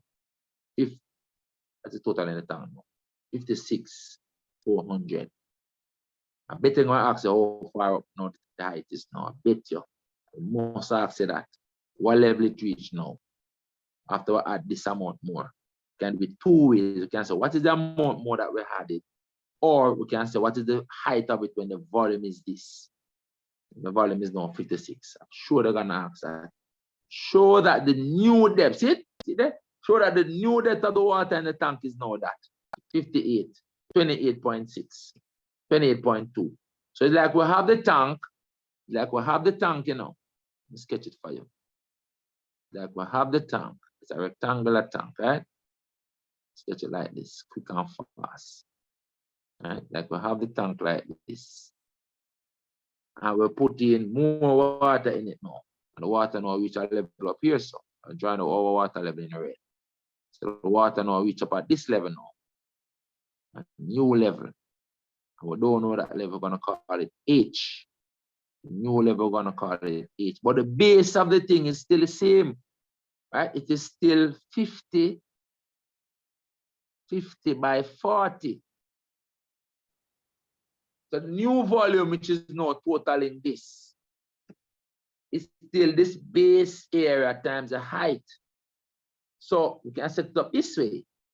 We can say the base area, which is 50 times 40 times the new height, must equal the total volume in there now, which is the 56,400. We can set it up this way. We have to do it. We can set it up this way. And so the height is equal to, we have to divide by this, which is really the base area, 50 times 40. So the height then is equal to 56,400 divided by the 50 and the 40 over here, which is the base area. And it's going to work out to be the 28.2 centimeters. Let's show it on the calculator. Make sure. Let's show it over here. So it's going to be a fraction of 56,400 divided by 50 times 40 on the year. See, 28.2. That's my answer. Shown. I can say quite easily done. QED. Or I can say quite easily brushed aside. I'm just styling. So you can say shown. I can leave that as an answer. Shown. That's it. We have shown it. All right. Moving along. Says now the vertical height of the rectangular tank is 48 centimeters. All right. So the vertical height is actually 48. So it has some more space to go. Determine how many more cylindrical containers of water must be poured into the rectangular tank to completely fill it. All right. So we want to know is the space, how much volume, what volume is left to fill the space. I would know that the volume in each of the cylindrical tank was this. So we want to see how many of that we need to pour in it. So first we need is the volume of the space that is left to be filled. And then we'll divide that volume by the amount that is in each cylindrical tank, and that will tell us the number of times you have to fill the cylindrical tank. Hope you understand what I'm saying. Let me do it and you might see. So we need the space left to be filled. So this is how we reach so far enough. So we answer the remaining height to be filled. Remaining H, or let's say H left or H remaining. Height remaining to be filled is 48, which is the overall height, minus the height of fill already, 28.2 equals, let's do that. We're going to subtract 48 right here. And that's 19.8 centimeters left to be filled. What volume is that? Volume remaining is the base area of 50 times 40 times the remaining height of 19.8. That's the remaining volume. Volume remaining to be filled. Let's work it out now. It's 50 times 40. That's a cross-sectional area. Times the height left to be filled. So we have 39,600 cm cube left to be filled. And each time we are putting in this amount. We are putting in this amount. Right? And it's how many more times? It says, let me see what the question is worded. Carefully now with the wording sometimes. It says, determine how many more cylindrical containers of water must be poured into the tank for it to be completely filled. So this is the amount we're left to go in. So we say number of let's call it number of containers. Number of cylindrical containers. Let's write number of cylinder. Number of cylinder remaining to fill it. Is a total amount to fill it, which is a 39,600 divided by how much we put in there each time, which is 26,400. Not going to be an exact value. 26,400. Let's come. Mute the mic, please. Mute the mic. So it's 39,600 divided by 26,400. That's 1.5. 1.5. 1.5. That is 1.5 times, or 1.5. 1.5 times. 1.5 times. So it technically is 2 times, but it's 1.5 the amount. So I don't know how you word this question, or how you would word this question, because we're gonna have to fill it 2 more times, but it's only half of the tank we need the second time. All right, so it's 1.5 times. 1.5 times. How many times? It says determine how many more containers. 1.5. 1.5 containers. 1.5 containers remaining. 1.5 containers. So we'll fill it one more time, and the last time we fill it half as much. 1.5. I think you're right. If you're right, that they give it the answer. So you have to go back to it 2 times. Just like the first time is a whole container, and the second time is half a container. So it's 1.5. I think they gave it the marks if you put 1.5. But I go to that. But okay. Students, you need to answer me if you're good. Yes, sir. All right, good with that. Let's move on. So that's a nice paper. I like it. I like this paper. And I don't remember doing those questions. So this is the first time we're doing those. I think we did this question already. We're doing this topic. Let's see what it says. The diagram below shows a sequence of figures made up of circles with dots. Each figure has 1 dot at the center and 4 dots on the circumference of each circle. So the radius of the first circle is 1 unit.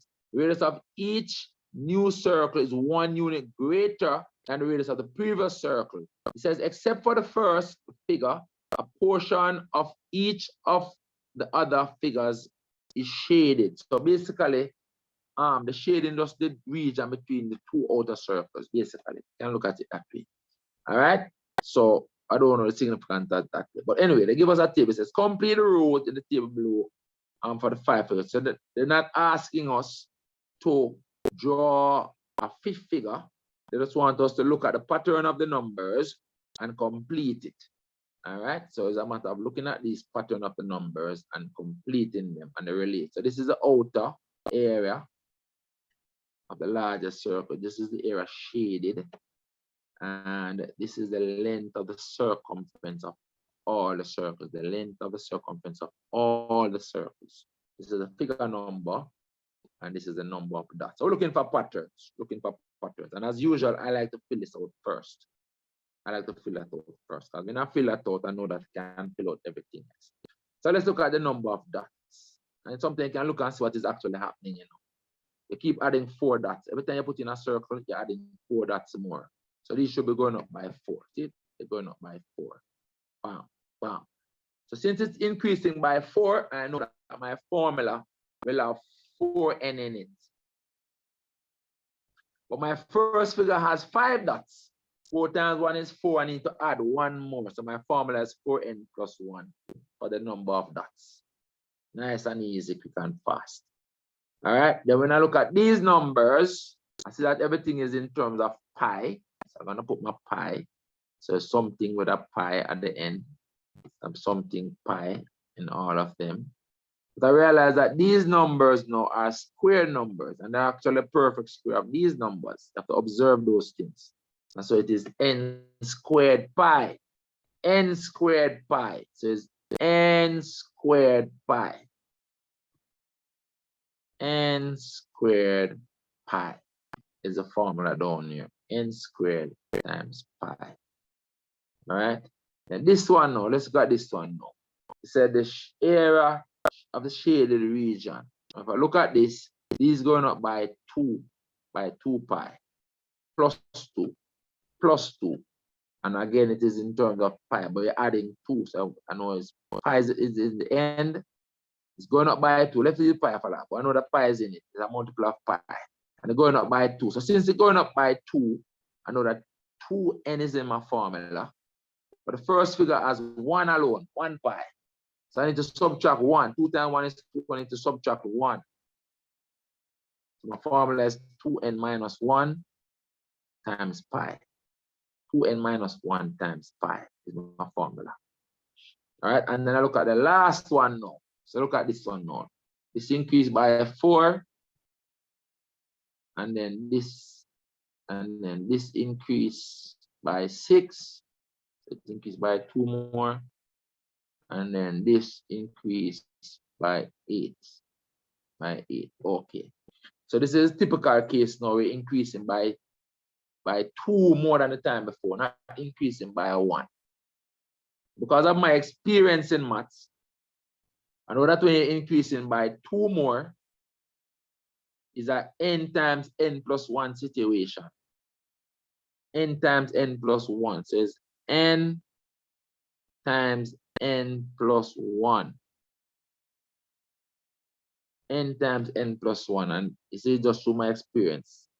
You might have to figure it out, but I'm telling you. So now when you're increasing by 2 more, it's n times n plus 1. If you're increasing by 1 more from term to term, is half of n times n plus 1. If you're increasing by 1 more, if you're increasing the values by 1, but each time is half n plus 1, give it a total.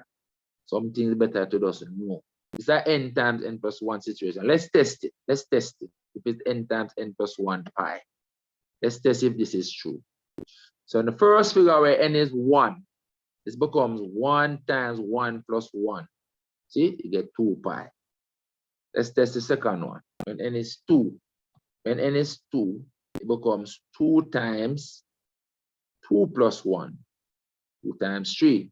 2 times 3, 6. Let's test the third one.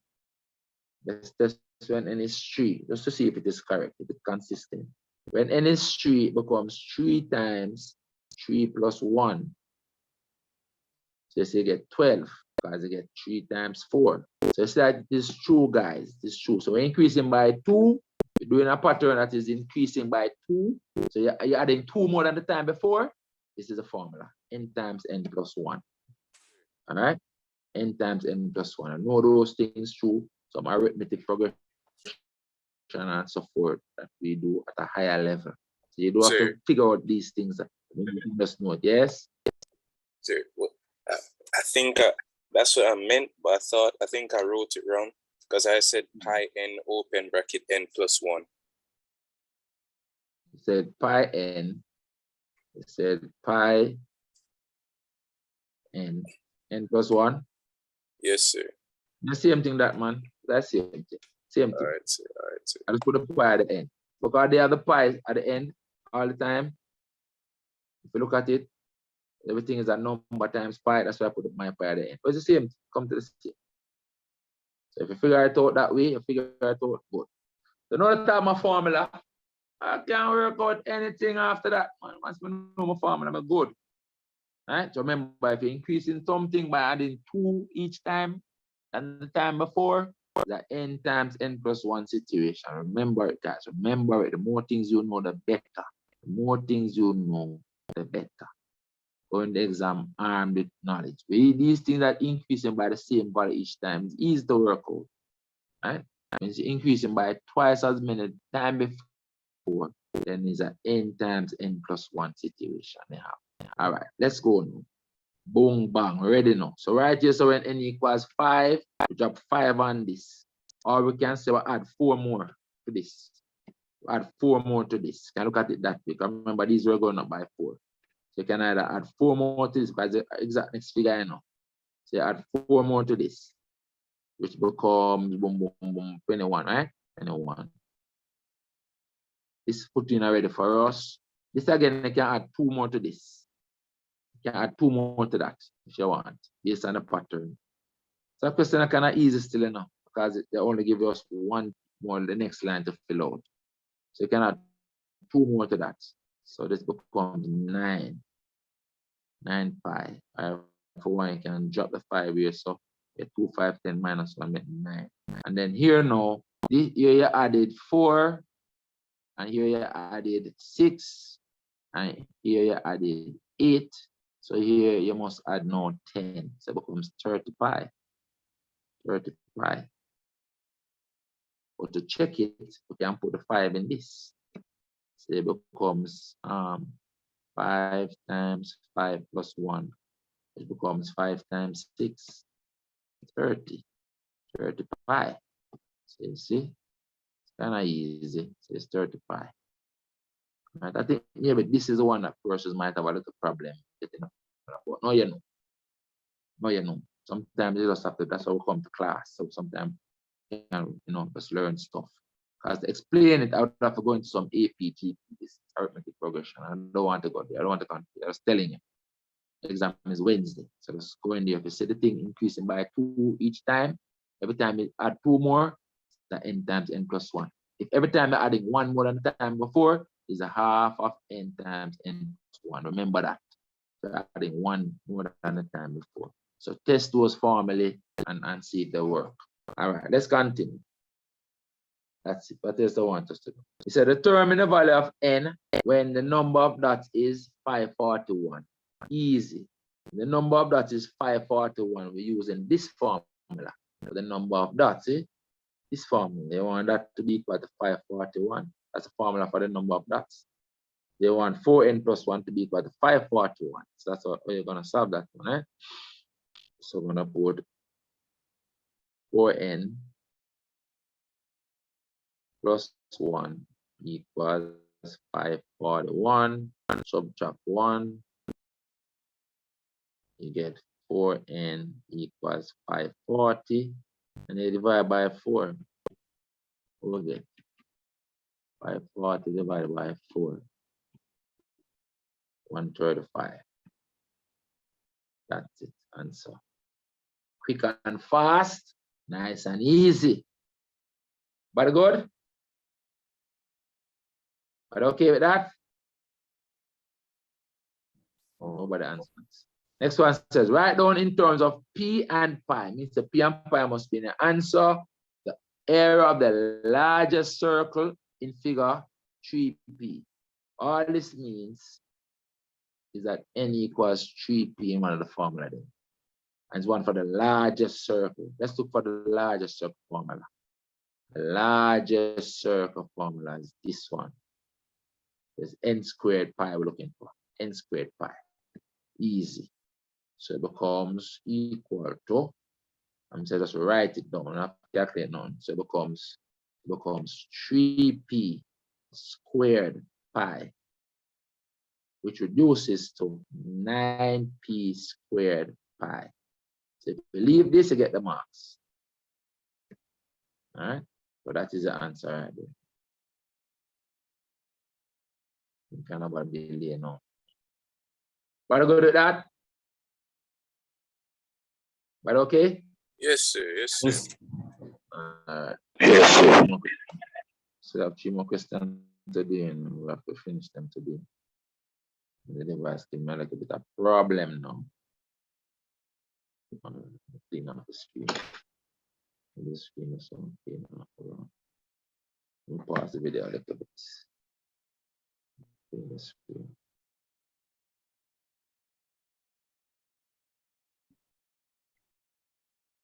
Okay, guys, let's continue. So now we're at number 8. We have 3 questions to go. And it's now 1:30. So we're going to look a bit past 2 o'clock. But so we're in exam time. Exam is Wednesday. So we have to grind a little bit. No problem. Exam is Wednesday. All right? So let's go. Question says, straight line graph, x equals 5 minus 3y, intersects the x-axis at P and the y-axis at Q. Now remember, on the x-axis, y equals 0, and on the y-axis, x equals 0. That is all you have to remember. Right? This is easy, but I must know those things. Determine the coordinates of P and Q. So P is the point where the y value is 0. So you're going to drop the y value equals 0 right there. So if y equals 0 right there, you see that the x equals 5. So P is a 0.50. We put x value first. So P is a 0.50. Then at Q is a point where x equals 0. So if x equals 0, you're going to drop the 0 right here for the x. You're going to get that 0 equals 5 minus 3y. You want to find the y now. Take over the 3y and get 3y equals 5. And then divide under the 3, you get y equals 5 over 3. So the x value is 0 and the y value is 5 over 3 right here. 5 over 3. How that look? But okay? Yes, sir. Sir, Calculate the do that length again, of the- sir. Run through that again? Yes, Run sir. through it again. Let's go. So remember now, they give us this line, a linear equation. They tell us that it intersects the x-axis at P, but we know that on the x-axis, y value is 0, that's a given. And it intersects the y-axis at Q, but on the y-axis, the x value is always equal to 0. All right? So they're asking us to determine the coordinates of P and Q. So we need to find out what the x value is at this point. I already know the y value, and we need to find out what the y value is at this point because we already know the x value. The equation will tell us by us substituting the value that we know already in the equation. So we're doing P first. P is a point where y equals 0. We know so the y value is 0 at P. To get the x value, we put the 0 in the line equation where the y value is. You're going to be left alone with the x equals 5. Because if this is 0, it's gone. So the x equals 5. So for the first point, where y equals 0, the x is going to be 5. And I'm just writing them on the equation here. So on the point here, so the coordinates here. So the x value is 5. And the y value is 0 at the point P. But are you there with me still? Yes, sir. But are you there with me still, students? Yes. Okay, good. The other point Q. Q is a point where x equals 0 because it's a point on the y-axis. To find the y value, we just plug the 0 for the x here now. And the equation will tell us what the y value is. So we're going to put it in there. So we're going to get the 0 equals 5 minus 3y.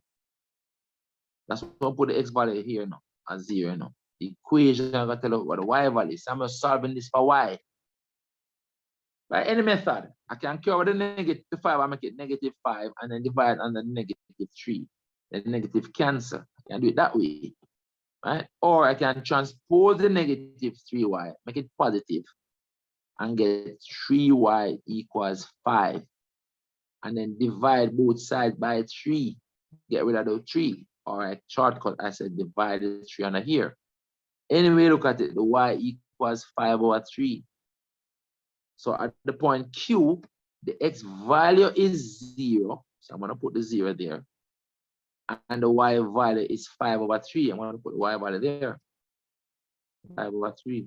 So these are my points, my answer. Good? Better? Yes, sir. All right. Then you know, calculate the length of the line given our answer to 2 decimal places. Okay, use length of line formula. But what you're doing where the points on x and the y axis, it's kind of a little bit easier, right? Let's look at it. If you have points on x and the y axis, it's a lot easier. Because the point on the y axis is right here at Q. And the point on the x axis is right here at P. And what do we know? Let me zoom it up.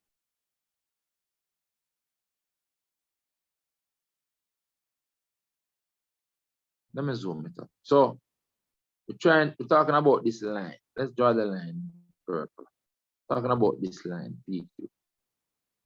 And asking for the length of this line. But this coordinate up here, so we know it. It's 5 over 3. Let's put down in the red. Up here says 5 over 3. I'm gonna leave it as a fraction because I put as a decimal. I get 1 2/3, which is 5, which is I get 1.66666. Repeat, I'm gonna leave it as a fraction, 5 over 3. So this height up here is 5 over 3. And this distance out here so is 5. And so this is a right angle triangle that I have. I'm now trying to find the length of that hypotenuse, PQ. So when the coordinates you have at a point are points on the x-axis and the y-axis, then the length PQ becomes Pythagoras' theorem with the coordinates. So PQ, Pythagoras' theorem is the square root of the 5 over 3 squared plus the 5 under here, so squared. Using Pythagoras' theorem, that's what it becomes. So we don't have to go to the formula. X1 minus x2 squared and y1 minus y2. We don't have to go to that. So we can calculate PQ right here. And to give the answer to 2 decimal places. So because of that, I'm going to drop it in the calculator right away. I'm not even going to simplify. Just drop it in the calculator. So I'm going to get 5 over 3 all squared. I can put 25 over 9 if I want. 5 over 3 is 25 over 9. So I can put 25 over 9. Because 5 over 3 squared. You square the 5 and you square the 3. Plus. And the 5 squared is 25. And that's why it's 5.27. 2 decimal places. 5.27. I'm going to say units. Since it's the length of something I'm calculating. I'm going to say units. In coordinate geometry, the unit of measurement is units. That's it. Moving along. Next part says, R is the midpoint of PQ. Determine the coordinates of R. Again, it's an easy thing again. R is the midpoint. It's going to be right here. That's R.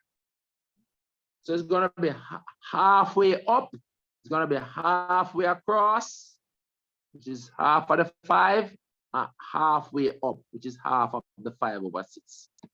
We can still use the midpoint formula, but in this case, because it's coordinates like these you have, it's kind of easier. I can literally write it down, right? So R is a point. R is a point. 5 over 2. And 5 over 3 over 2 becomes 5 over 6. 5 over 6. That's what it is. Why is a formula? Remember, is average of the x values, which would be, these are the x values. 5 and 0. I average them. 5 plus 0 over 2. And average of the y values. So let me here, average them. 0 and 5 over 3. What is the formula? 0 and 5 over 3. 0 plus 5 over 3. Yeah, average them, put them over 2. We don't do the math basic like that. It's simplified like these. This is the answer right here. Right? half of the 5 and half of the 5 over 6. Half of 5 over 3 is 5 over 6. Half of the 5 over 3. So that's my answer right there. 1 mark for it, you know, quite easy. 1 mark for it, quite easy. Question done. Gotta give me 2 easy points, a y-axis intercept point and an x-axis intercept point. So it's easy. Next question says, so it's the second functions question. But maybe it's not really like a functions question. It says function f and g are defined as this. So this is f of x, this is g of x. So you know, write it back another way. All right, f of x is 5 minus x, and g of x that quadratic, x squared minus 2x minus 1. That's a line and that's a curve. It's a quadratic curve and that's a line. So like you have a curve like this, that's my curve, and you have a line like that. So it will have 2 points of intersection, or should have 2 points of intersection, or can have 2 points of intersection. It says the graphs of f of x and g of x meet at m and n. So this is 2 points. Determine the coordinates of m and n. So to do that, you have to solve the 2 equations simultaneously. This is the line 1 is just like an equation with a y, you know. So the f of x is like with a y. And the curve 1 is just like an equation here again with a y. With a y. Right? So this is the g of x one, this is the f of x one, and this is the g of x one. It don't matter. That's the same way. G of x and f of x. So it's like a point and a point of intersection with 2 of them, just the same. So to find the point of intersection, equate them. You can equate them because 2 of them expressed in terms of y. So it means that at the point of intersection, this equals this. But the y values will be the same. So x squared minus 2x minus 1 will be equal to the y value on the line, which is 5 minus x. So I'm solving a quadratic. When you're solving a quadratic equation, this is a basic quadratic equation. It's not in a standard form. We want to read it standard. We want to make it equal to 0. So we're going to move these 2 over this side and bring it into the standard form. And it equals 0. So share over the x first to become positive x. I'm going to have x squared minus 2x plus x becomes minus x. And then negative 1 minus 5 give me negative 6 equals 0. Factors of negative 6 where the difference is 1. Factor of 6 where the difference is 1 is 3 and 2. So I know that this factorizes easily into x, 3 and 2. Signs are different, give the greater one the negative sign. So this is negative, this is positive, equals 0. So I'm getting an x value of 3 from this factor and an x value of negative 2 from this factor. Those are my x values. But the question wants me to tell them the coordinates, meaning I need to for the y value to go with this and the y value to go with that. Easy, drop them in the line equation. Drop them in the line equation. So for this one, if I drop it in the line equation, my y value will be 5 minus 3. My y value is going to be 2. And so I have 1 point, which is 3, 2. I can call that the first point, which is m. Let's look at the second one. I can call this one m. The second one, I'm going to drop again the x value in the line equation. Careful the negative signs now. But this one, the y value is going to be 5 minus a negative 2. Because the x value here is no negative 2. Right? Minus is plus, so that becomes 5 plus 2, which is 7. So because this one has the small x value, I'm going to associate with the value that comes first, the point that comes first, the m. So I'm going to make the m with the point where the x value comes before this one, which is negative 2, 7. Negative 2, 7. I'm going to make n be the one that comes after with the higher value x value, which is 3, 3, 2. Set it up that way. That's my m and my n. Just in case I ask me anything else. And then specify which one is which. I've chosen to make them that way. So that alphabetically, the one that comes first is m in terms of the x, one that comes first on the graph with the one with the lower x value, which is negative 2. That's why I decided that. Anything else I want me to do with these 2 points? Nope. That's it. So I could switch them around if I want. So anyway, switch them around. If I put this as my M and this as my N, I get the marks as the same. It don't matter because they didn't specify which one is which. They didn't give us any indication of which one is which. So that is good enough. Moving along. Monty is cycling at 12 meters per second. 12 meters per second. So that is him cycling at 12 meters per second. So I'm cycling here, a constant speed of 12 meters per second. And it does it for, time is in seconds. It does it for 4.5 seconds after the start. So when them start timing, he was already cycling at 12 meters per second when they start the time. Right? When they started the time at 0, he was already moving and traveling at 12 meters per second when they started. And he did that for 4.5 seconds, and then he started to slow down. And he slowed down and he came to rest after 7 seconds. Right? But in that time, this time, he slowed down for this amount of time, which is 2.5 seconds. Right? That's how long it took to slow down, 2.5 seconds. The overall time for this analysis is 7 seconds. And it started out, when they started the time, he was already moving. So then it was start from rest. All right. It says after 4.5 seconds, it started to decelerate. So let's actually tell us. Start to decelerate right here. See, start to decelerate. And after a further 2.5 seconds, it stops. So the graph basically showing everything. So what they have set up here is represented on the graph. So everything is in sync. It said the speed time graph is shown. Determine the constant deceleration. Deceleration is the gradient downwards or the falling gradient. Remember, gradient on a speed time graph is acceleration, but deceleration is our falling gradient, and so it is fall over run. Deceleration is fall over run. Acceleration is rise over run, because acceleration means that the speed is increasing. So the fall is 12 meters per second. Fall is by 12. And the run from here to here, that's when it's decelerating. From here to here represent the deceleration. The fall from here to here, the fall is 12 and the run is 2.5. 12 over 2.5. 12 divided by 2.5. 4.8. So that is 4.8, and this is meters per second squared. Meters per second squared. Acceleration, deceleration is meters per second squared.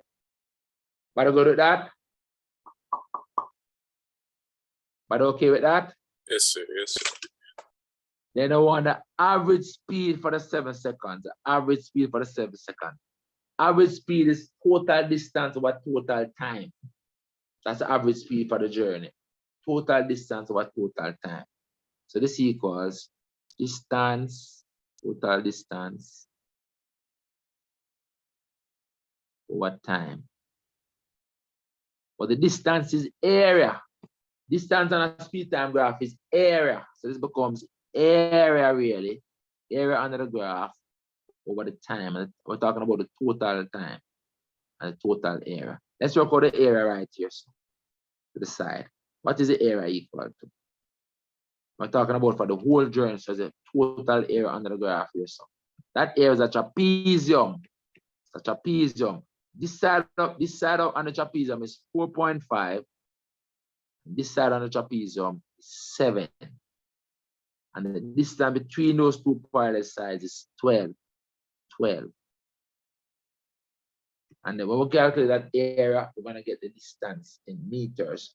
So the area becomes half the sum of the parallel side, which is 4.5, and the 7, times the distance between the parallel sides is 12. So that's going to give us the distance traveled, guys. Right? Now half of the 12 is 6. So essentially it becomes 4.5 plus 7 times 6. 69. So it becomes 69 right here. So the answer over here, going back to this, is actually 69 over 7. 69 over 7 is the answer. We're going to divide that now by 7. Divide this now by 7. So we get 9.86 meters per second. That's average speed. 9.86 meters per second. Want to go to that? Yes, okay sir. with Yes, that? sir. Yes, sir. Okay, moving along. Number 9. Number 9. It says, in the diagram below, A, B, C, and D are points and circumference of a circle with center O. So they give us the center O. It means that this is a diameter. As it passes through the center, I want to say diameter subtends 90 degrees at the circumference. And also, this is a diameter. As it passes through the center, and again, diameter subtends 90 degrees at the circumference. So this angle right here totals 90 degrees. So identify those things. These two angles up here are equal. Why? Because they are both subtended by this chord. See, this chord subtending that angle up there. The same chord of to short in red subtending this angle up here. So these two angles are equal. You can see that from now. That's same segment rule. Same segment rule. But let's continue with this. So sometimes I want to identify a couple of things. These two lines parallel. These two lines parallel. So for example, now this is Z. That's a Z angle right there. So these two angles equal as well. They also have co-interior angles. So this angle, which is 90, is equal to this angle, which is also 90. But all right, but let's continue. Let's see if this Z angle come into play. It says, state a reason why angle ABC is 90 degrees. Angle ABC, angle ABC. That's this angle now. It's 90 degrees because it's subtended by the diameter. That's the reason. It's subtended by diameter. So the reason is subtended. It is subtended by the diameter. It is subtended. It is subtended by the diameter. Which diameter subtended? AC. Therefore, that's the reason why it is 90 degrees. Angle subtended by a diameter is 90 degrees. All right, that's it. Let's move on. Let's move on. Next question said, determine the value of each of the following angles. Show detailed working where necessary and give a reason to support the answer. Angle BAC. Let's see where that angle is. BAC. Angle BAC. This angle I want, you know. That angle I want. BAC. Now watch this now. This triangle is a right angle triangle because this angle is 90. Therefore, these two angles must also add up to 90. In a right angle triangle, there's two non-right angle triangles are what we call a complementary angles. They add up to 90 degrees. So those two angles add up to 90 degrees. So 2P plus 3P equals 90 degrees. So let's set it up. So 2P plus 3P equals 90. The P have degrees on it? Yes, so we're not going to put any degree on this. So that's 5P equals 90. So P equals what? 90 divided by 5 is how much? 90 divided by 5 is 18.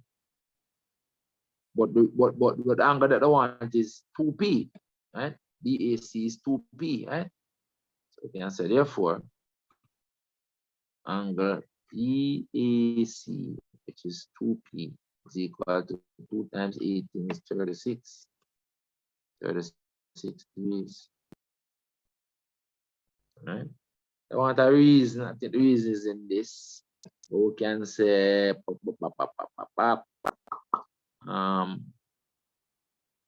can say something like these two angles are complementary angles. The angle at A and the angle at C. You can say 2P, you can say something like this. 2P and 3P degrees are complementary angles. Complementary angles in complementary in triangle. Triangle again, the right angle triangle ABC, right? Yes, in triangle ABC. And that's because this angle up here was 90. Angle over here says 90, right? These two must add up to 90. They are complementary. All right. They want no angle Q. They want angle Q. Let's see what angle Q is now. Angle Q. Right. So angle Q is going to be equal to 2P. Same segment rule. Right? Q equals 2P.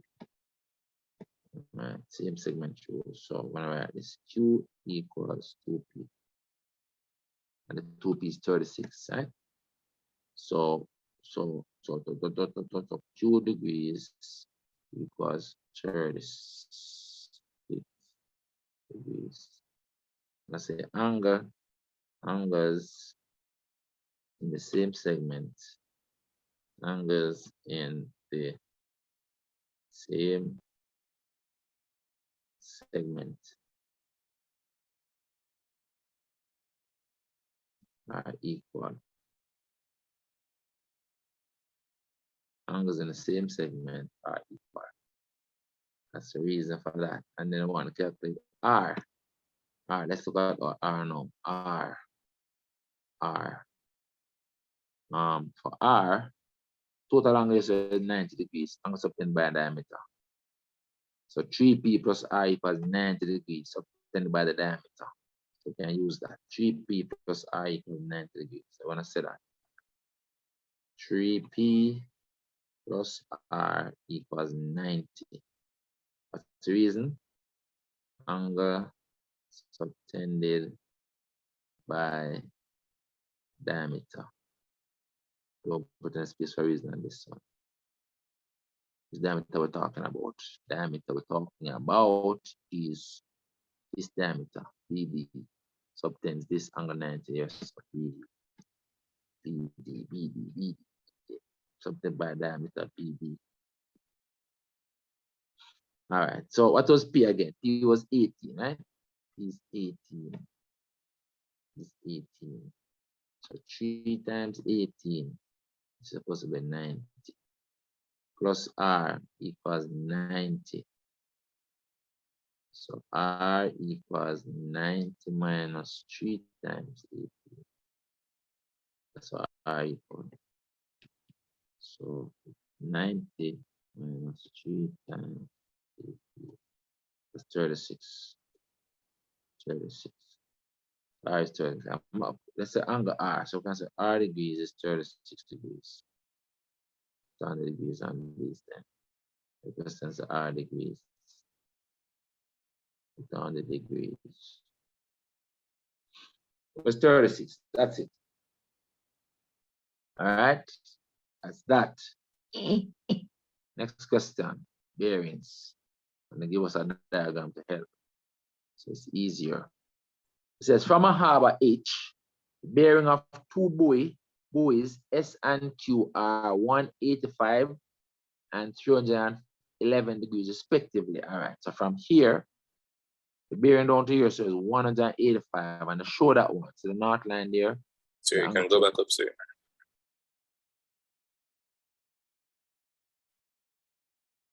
Okay. Yes, sir. Right. So give us the 185 degrees, but then show the 311. But the 311 is to Q. So it's from H, face north first, and the church of the turn to the right, all the way around to the face Q. That is 311 degrees. So that is 311 degrees in all. And this part of it is 185. Then the angle inside here is 311 minus 185. So we can put that in. 311 minus 185. 126. Good. So this angle inside here says 126. 126 degrees. Also can fill in this angle inside here if needed. This angle right here. It's 360 minus the 211 over there, so. So it's 360 minus the 311. That's 49 degrees. So right here is 49. Put on information. More information, the better. Once it's not cluttered. Relevant information. So that's what we have right here. Okay. Those are our angles, right? It says on the diagram below, show it shows a sketch of insert the value of the marks of the marked angles. What is it? On the diagram below, which shows a sketch of this information, insert the value of the marked angle QHS. All right, which angle is that? Oh, the 126 QHS. Yes, that's it. This angle I want. That's angle. So we'll put it in there. 126. All right, no problem. All right, that's the 126 I want us to put in. We'll give them more. We'll give them a 49 as well. All right, good. It says calculate QS, the distance between the two buoys. They gave us some distance on this question. Yes, they did. It says Q is 5.4 kilometers from each. That's up here. So this is 5.4. Let's put it on. 5.4 kilometers. And S is 3.5 kilometers from each. This is 3.5 kilometers. So since we have an angle between those two, we're going to use cosine rule to find this side over here. Two sides and an angle between cosine rule gives us the one that we're doing. All right, it says that's what we're doing. So let's write it out here. Cosine rule. Using cosine rule. So it's going to be that QS squared equals the 5.4 squared plus the 3.5 squared minus the 2 times 5.4 times the 3.5 and the cosine of the 126 angle between them. That's it. That's the cosine rule. Just apply it right there. And you're gonna get QS.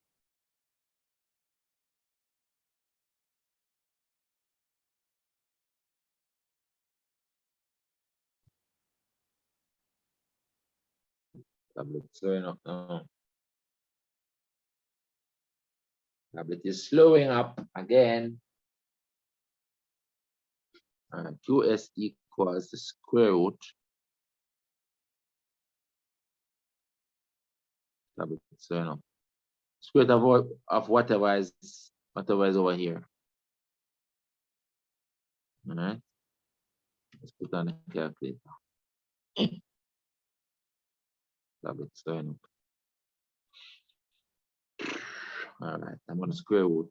I'll put everything under the square root sign right now. So it's 5.4 squared plus 3.5 squared minus 2 times 5.4 times 3.5 times the cosine of the angle between which is 126. Make sure that the degrees as it is. All right, so I'm gonna put that. I'm not gonna put the value, but the final answer works out to be 7.9. 7.98 kilometers. We're gonna work with that. 7.98. That's the final answer. So I didn't bother to put what is inside here. Or you could put it right, work this out, and drop it in there. Final answer I'm putting. All right. This I'm gonna square it back. Square it back. And put 63.628 inside there. All right, that's it. So put on the diagram 7.98. So this is now 7.98 kilometers. All right, that's that distance. Next one says calculate the bearing of Q from S. It's going from S, from Q to S, from Q to S. Always want to know the from position and join the angle that you want. From Q to S, so from here down to here we want. So let's mark the angle that we want. Let's put down in the red. I'm going to draw the north line. On the north line, purple, over here. And from Q down to S, the angle that we want, this angle down here. That is the angle that we want. And as always, the angle inside the triangle will play a part in the calculation. Right? So the angle inside here is going to call alpha. Let's put down in a different color. Let's put down in purple. We call this angle alpha. Will play a part in the calculation. Alpha. So if we can find this angle up here, so I'm going to mark it green. Add it to alpha. That will give us the angle that we want. The angle that we want is this angle which we're calling the red angle calling theta. But the green angle inside here right now is supplementary with the 49. The 49. Right? Because there are U angles between these parallel sides. There are U angles in these parallel sides. So those two angles, 49 and the green angle in here, are supplementary angles, co-interior angles. So that green angle there comes 180 degrees minus 49 degrees. Right? 131, say. 131 degrees. And then if we find the alpha, we add it to the 131 to get the bearing of the one. And to find the alpha, you can use sine rule in the triangle because we know have these two equal and opposite. Angle and side equal and opposite. I'm going to work the alpha with the 3.5 down here. All right, so let's do the sine rule right up here beside the diagram. So we can see, I'll just add it to the 135. So I'm going to use the sine rule.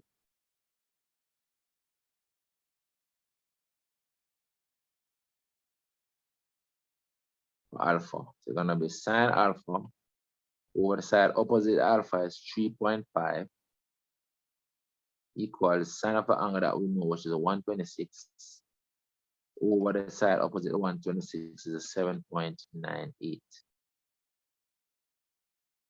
And so the alpha is going to be sine to the minus 1. And when you multiply this up here, everything. All right. Right, that a little bit lower down here, so I have some space. So the alpha is going to be sine to the minus 1 of 3.5 and the sine of 126 degrees all over 7.98. That is what alpha is going to be. What can I give it that? Transpose it? Yes, sir. All right, good. So let's work it straight. So we're going to be sine to the minus 1, bracket, fraction, 3.5 times the sine of 126 all over 7.98. Right, and becomes 20.8 degrees. 20.8 degrees. So one decimal place or 3 significant figures. And so the bearing that we want, I'm just going to write it right here. Therefore, the bearing that we want, which is theta, becomes 131 degrees plus 20.8 degrees. And so that works out to 151.8 degrees. To add them. 151.8 degrees is that. The bearing angle that we want. But all right with that, I'm just going to leave it right there on the screen. What about with that? Yes, sir. That's the word. That's the word I would have to do down here. One of this section. That I just did at the top. Right, 3 marks for all of that. We have one question left to do. It's now 2:04, not going too bad. So we finish in about 2:15 or earlier. Last question.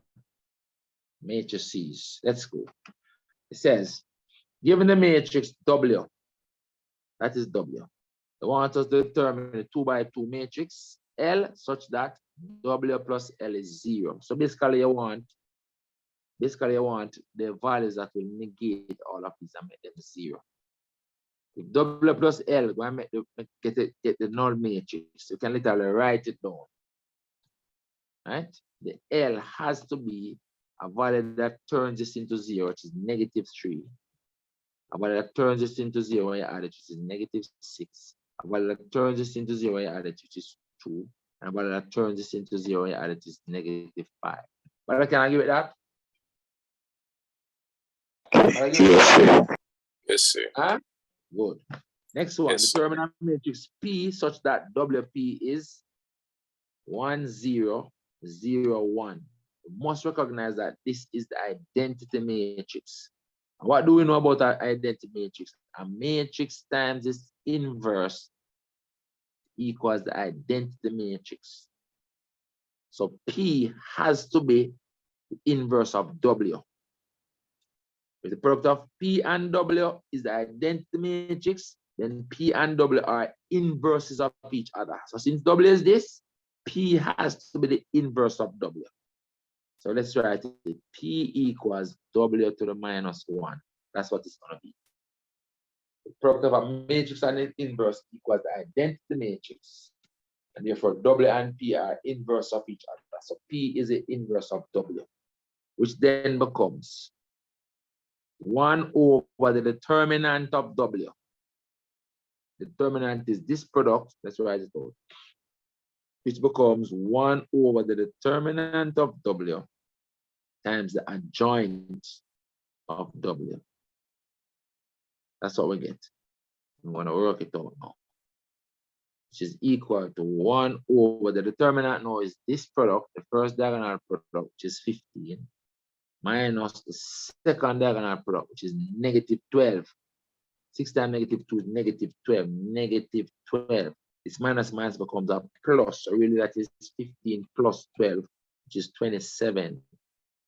So that's 27 on the year. All right, that's the determinant is 27. Get back to the purple. And we're multiplying that now by the adjoints of this matrix. What do we do to get the adjoint? Interchange the elements on the first diagonal. Switch them around. 5, 3. Leave the 2 elements on the second diagonal where they are. Change the sign. Changes 6 to -6. Changes -2 to +2. That becomes the adjoint, the inverse matrix. So we're going to divide each of these values now by the 27. So it becomes 5 over 27, -6 over 27, 2 over 27, and 3 over 27. And this is my inverse matrix, my P. Think you understand that? That's my answer right here. Yes, sir. Good. This question is testing your knowledge of this. Matrix times inverse equals identity matrix. Next part now says a different question. It says a right angle M, a right angle triangle M has these as its vertices. It's like a transformation. When M is transformed by this matrix, you know that matrix is? That matrix is a reflection in the line y equals x. So it's y equals x reflection. And y equals x reflection interchanges x and y. So a point xy will map onto yx. The more things you know, the better. You get these things to study and know. That's what happens when you reflect in line y equals x. Even from functions, the topic of functions, you should know that. That's what that matrix does. So y equals x reflection matrix. Reflecting line y equals x. So the values you switch around. It says find the coordinates of M prime. Easy. So I'm going to tell him that, I'm going to say this, to the examiner, This is a y equals x reflection matrix. It maps a point xy onto yx. You can't penalize me for having advanced knowledge. All right, and it says let me say, when M is transformed, when M is transformed by matrix N, the image is M prime. So you're gonna get the image points on this. But the matrix triangle is M now. So the image triangle now is M prime having the inverse, the image of these points. So we want the image, we want the coordinates of the vertices of M prime. I'm gonna call them X prime. These values switch out one. When you switch on 1, 1, it comes back 1, 1. When you switch on 3, 1, it becomes 1, 3. So Y prime is gonna be 1, 3. Switch them around. And when you switch on the values on that, Z prime you're gonna get becomes 4, 3. Switch them around. Easy 2 marks.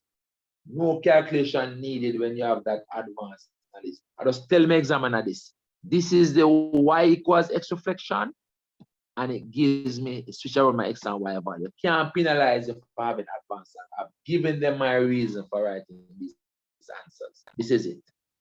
When you're reflecting line Y equals X, sir, and Y value switch around, yes? Sir, I do it like that, sir, but I never give a reason, sir. Just switch them around like this? Yes, sir. Yeah, you want to start to give a reason still. Because them don't want to know, say you look on some of the paper next year. Understand? Yes, sir. Yes, sir. So give a reason. Just give a reason. Tell them so that this is why I got X reflection matrix, and that's what it does. All right, let's go. All right, moving along. Otherwise, somebody would have to calculate it like this. I have to put 0, 1, 1, 0, multiply by the points, which is 1, 1 for X, 3, 1 for Y, 3, 4 for Z. And then they multiply them like three column matrices here. And then when they do the calculation, the values will show on 1, 1, 1, 3, 4, 3, 4, 3. But we don't want to have to do all of this because this is a topic where your advanced knowledge can help you. All right.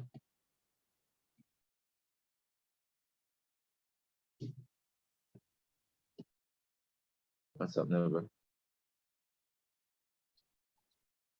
Did you even know? Huh? So 7 billion. All right. Hold on a second. All right. Hold on a second, guys.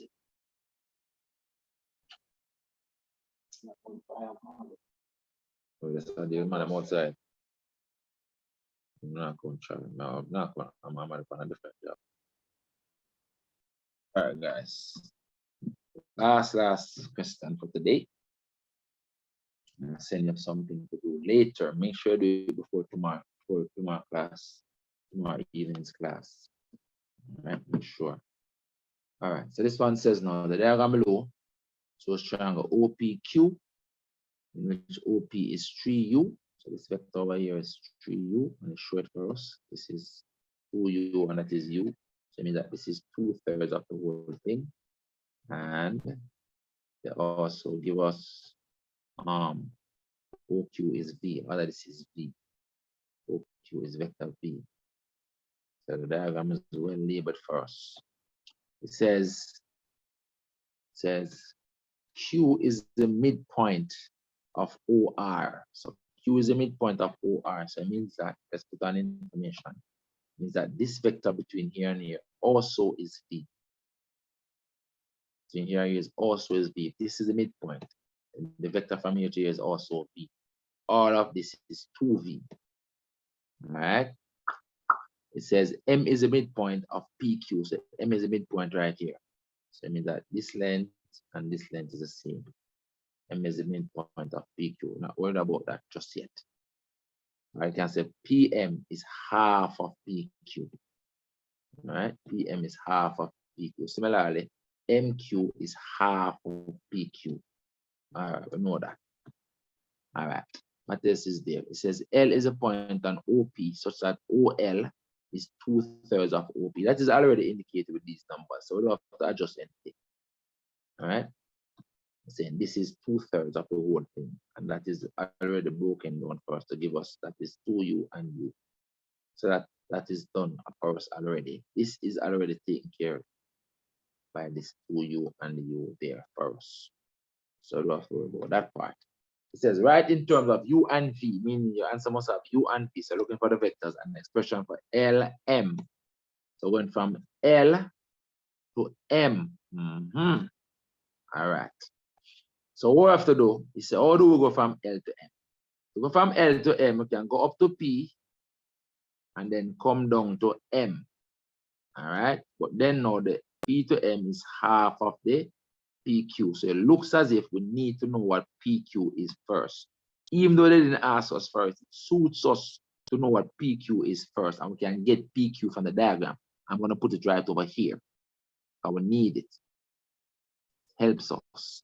So PQ, to go from P to Q, easy. Come down 3u, so that's minus 3u plus v. Minus 3u plus v. Same as v minus 3u. But I agree with that. Go from P to Q is 3 minus vu. But I agree with that? Yes, sir. Yes, sir. Or we can look at it this way. We'll go across v. Let me get. Go across v and then come down 3u. See? Still a vector triangle because this side and this side be equal. And this side and this side be equal in length but opposite direction. So it's still v across minus 3. So we're setting up a vector parallelogram there. That is PQ. So because that is PQ now, we can find LM. You know, to go from L to M is the same as going from L to P, which is U right here, plus PM.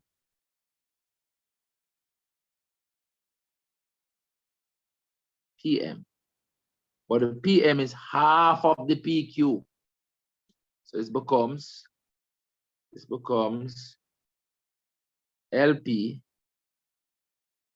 marker getting slow, plus half of PQ.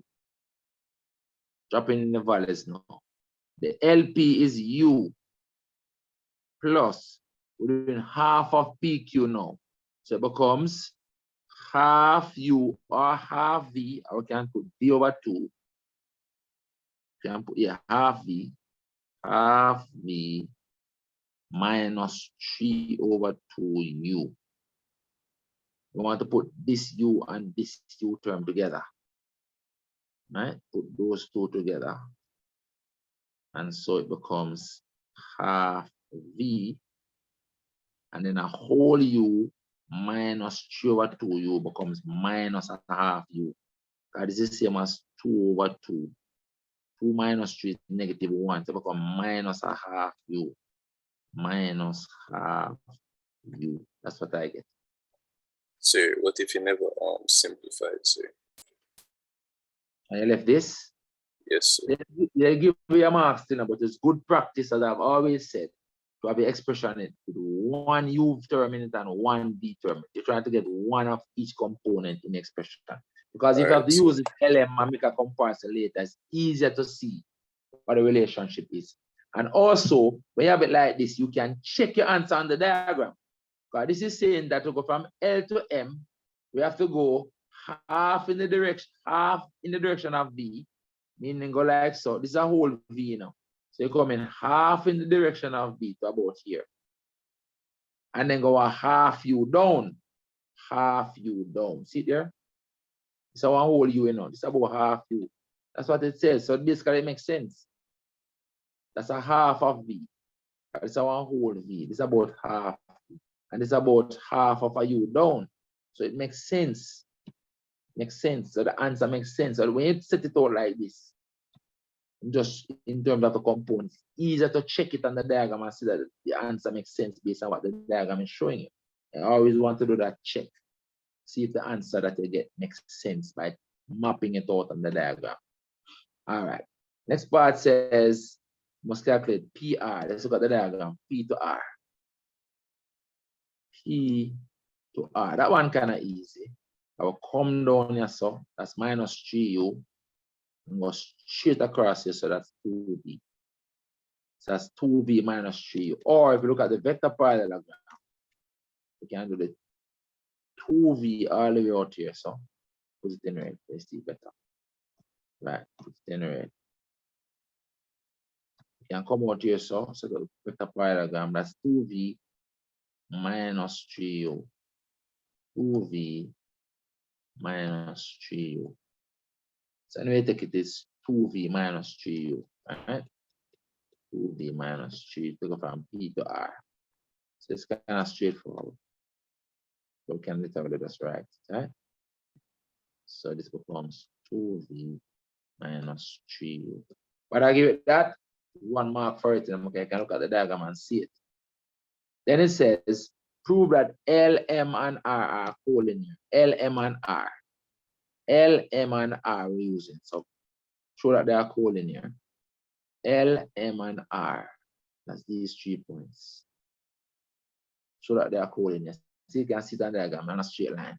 So because we're using L, M, and R, we need 2 vectors between the L, M, and the R. So let's look at what we have already. We have our vector LM already. So we have LM already. So when we use LM, when we use the vector LM, which is, what is it again? Half is half V minus half U. Half V minus half U. And we need to have another vector with the R in it. But that's either LR or MR. Another vector. Which one easier to find? LR or MR? We have this one already, you know. We have LM already. The next vector used is either LR or MR. Which one easier to find based on the diagram? Sir, MR, sir. You can find MR, or you're gonna find MR quickly. Or you're gonna calculate MR by looking at the diagram. To go from M to R, what do you have to do? You're gonna go -1 over half U to V plus V. Go to here. You go to here. Sir, V minus 1 over U, sir. Come down here first. Yes, sir. V minus 1 over U. And then come here, so. Yes, sir. So this, yeah, basically say you do half of this and then add this. Yes, sir. Yeah, but that's more work. Look at this now. I'm saying it is easier to go from here to there. As the diagram show me, it's minus 2u plus 2v. I don't have to calculate nothing. I don't have to calculate a thing to go from L to R. So use that one, minus 2u plus 2v, which is 2v minus 2u. The diagram shows it. So I don't have to calculate none. If you come down here, so you have to calculate. So use the one that is easier. Not the closest one that is easier all the time, or the closer one that is easier all the time. The diagram can show me, obviously, to go from L to R is minus 2u plus 2v. I don't need to calculate nothing. So that's what I'm going to use. Come on, man. Talk about this all the time. We're going to use LR because it is minus 2u plus 2v, same as 2v minus 2u. So I want to show that these two now are parallel. That one is a multiple of the next. I need to show that one is a multiple of the next. To do that, I need to get the vector sides to become the same. I always say get rid of any fractions first, but this one is pretty obvious.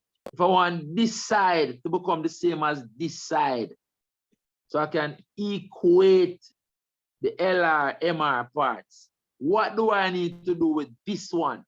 Tell me, to make it become equal to that one. What do I need to do with this one? It's pretty obvious with these numbers. What do I do with it? I want this side to become equal to this side. So I can equate times this one by 4. If I times this one by 4, that side will become 2v minus 2r. So I times that 1 by 4, 2v minus 2u. So I times that 1 by 4. So this becomes 4lm. This becomes 4lm. When I multiply this one by 4, I multiply everything by 4. I get 4lm equals 2v minus 2u. Same as this. So therefore it means that this and this equal. That's what it means. So I'm equating. Once I get the vectors the same, the vector components the same, I can now equate. Equate. So when I equate, let's draw back for the blue, I'm getting that LR is 4LM.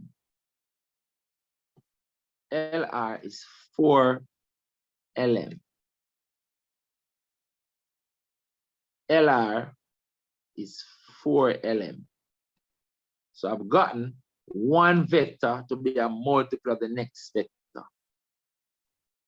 See, one vector is a multiple of the next vector. And when you have that, and we also have a common point on the two vectors, in this case, the common point is L. So my two conditions for having collinear points are met. First condition is that they are parallel. LR is parallel. This is a symbol for parallel, these two slanted lines. LR is parallel to LM. That's the first thing, because one is a multiple of the next. Then the next condition for collinear points is a common point. So I'm going to write it. L is a common point. L is a common point. And once you have parallel vectors and a common point, it means that the points involved are collinear. So I can draw my conclusion and say, therefore, I'm going to put this here. This smaller, right here. Go like this. Those are my two conditions. I can draw my conclusion. So therefore, the points involved, L, M, R, are collinear. They are collinear.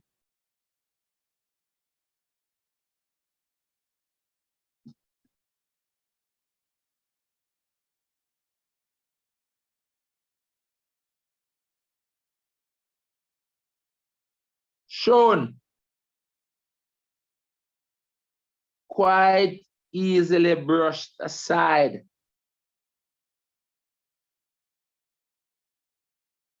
Soft with a capital T. That's what it's going to be on Wednesday. It's going to be soft. As you practice a lot and you work a lot, it's going to be soft. Just go in there and do it on Wednesday. Take the time and work. Manage your time. Follow the time management plan that I've given to you in the exam room on Wednesday. Follow the time management plan to T. Give each question its allotted amount of time. Don't get lost in the exam room. Don't go in the exam room and forget about the time management plan. It's critically important. All right? You don't want anybody to come out the exam room and say, sir, me never done. Or sir, me never get to question 10. That's not supposed to happen if you follow the time management plan. When a question and the time pass for the question, you move on to the next question. It means that you're spending too much time on that question. Move on. Do what you know in each question. Do what you know in each question. Make sure each question gets touched. All right. That's it for today, guys. I'm going to send you a paper later. Make sure you do it. Whatever time you get it, you do it. And I'm going to tell you that I'm going to send it in the next hour. I'm prepared, finish preparing it as yet. I'm picking out some questions based on the guide that CXC gave, sent to you. So I'm picking those questions carefully. All right? For your last paper to be done between today and tomorrow. I want it to be done before the class tomorrow evening. Do it before the class tomorrow evening. I'm going to work through that paper tomorrow evening. All right? And then on Tuesday, I'm going to come in the afternoon after the English exam. I hope to start a little bit earlier, because I wanted to go home Tuesday night and sleep. I don't want to study my car Tuesday night. Everybody must go to bed and sleep Tuesday night. Get 8 hours sleep, continuous sleep. Sleep, sleep, sleep. No more studying after Tuesday evening. Go home and go straight in the exam room. All right, and do what I tell you, and you'll be okay. Especially if you've been doing what I've been telling you all year. You'll be safe. All right. That's it, guys, for today. I will see you all tomorrow. But I'm gonna send a paper for you later. All right. Yes, sir. Very good. Yes, sir. All right. Bye. Yes, Later, sir. sir. Later, sir. Yes, sir. Bye bye.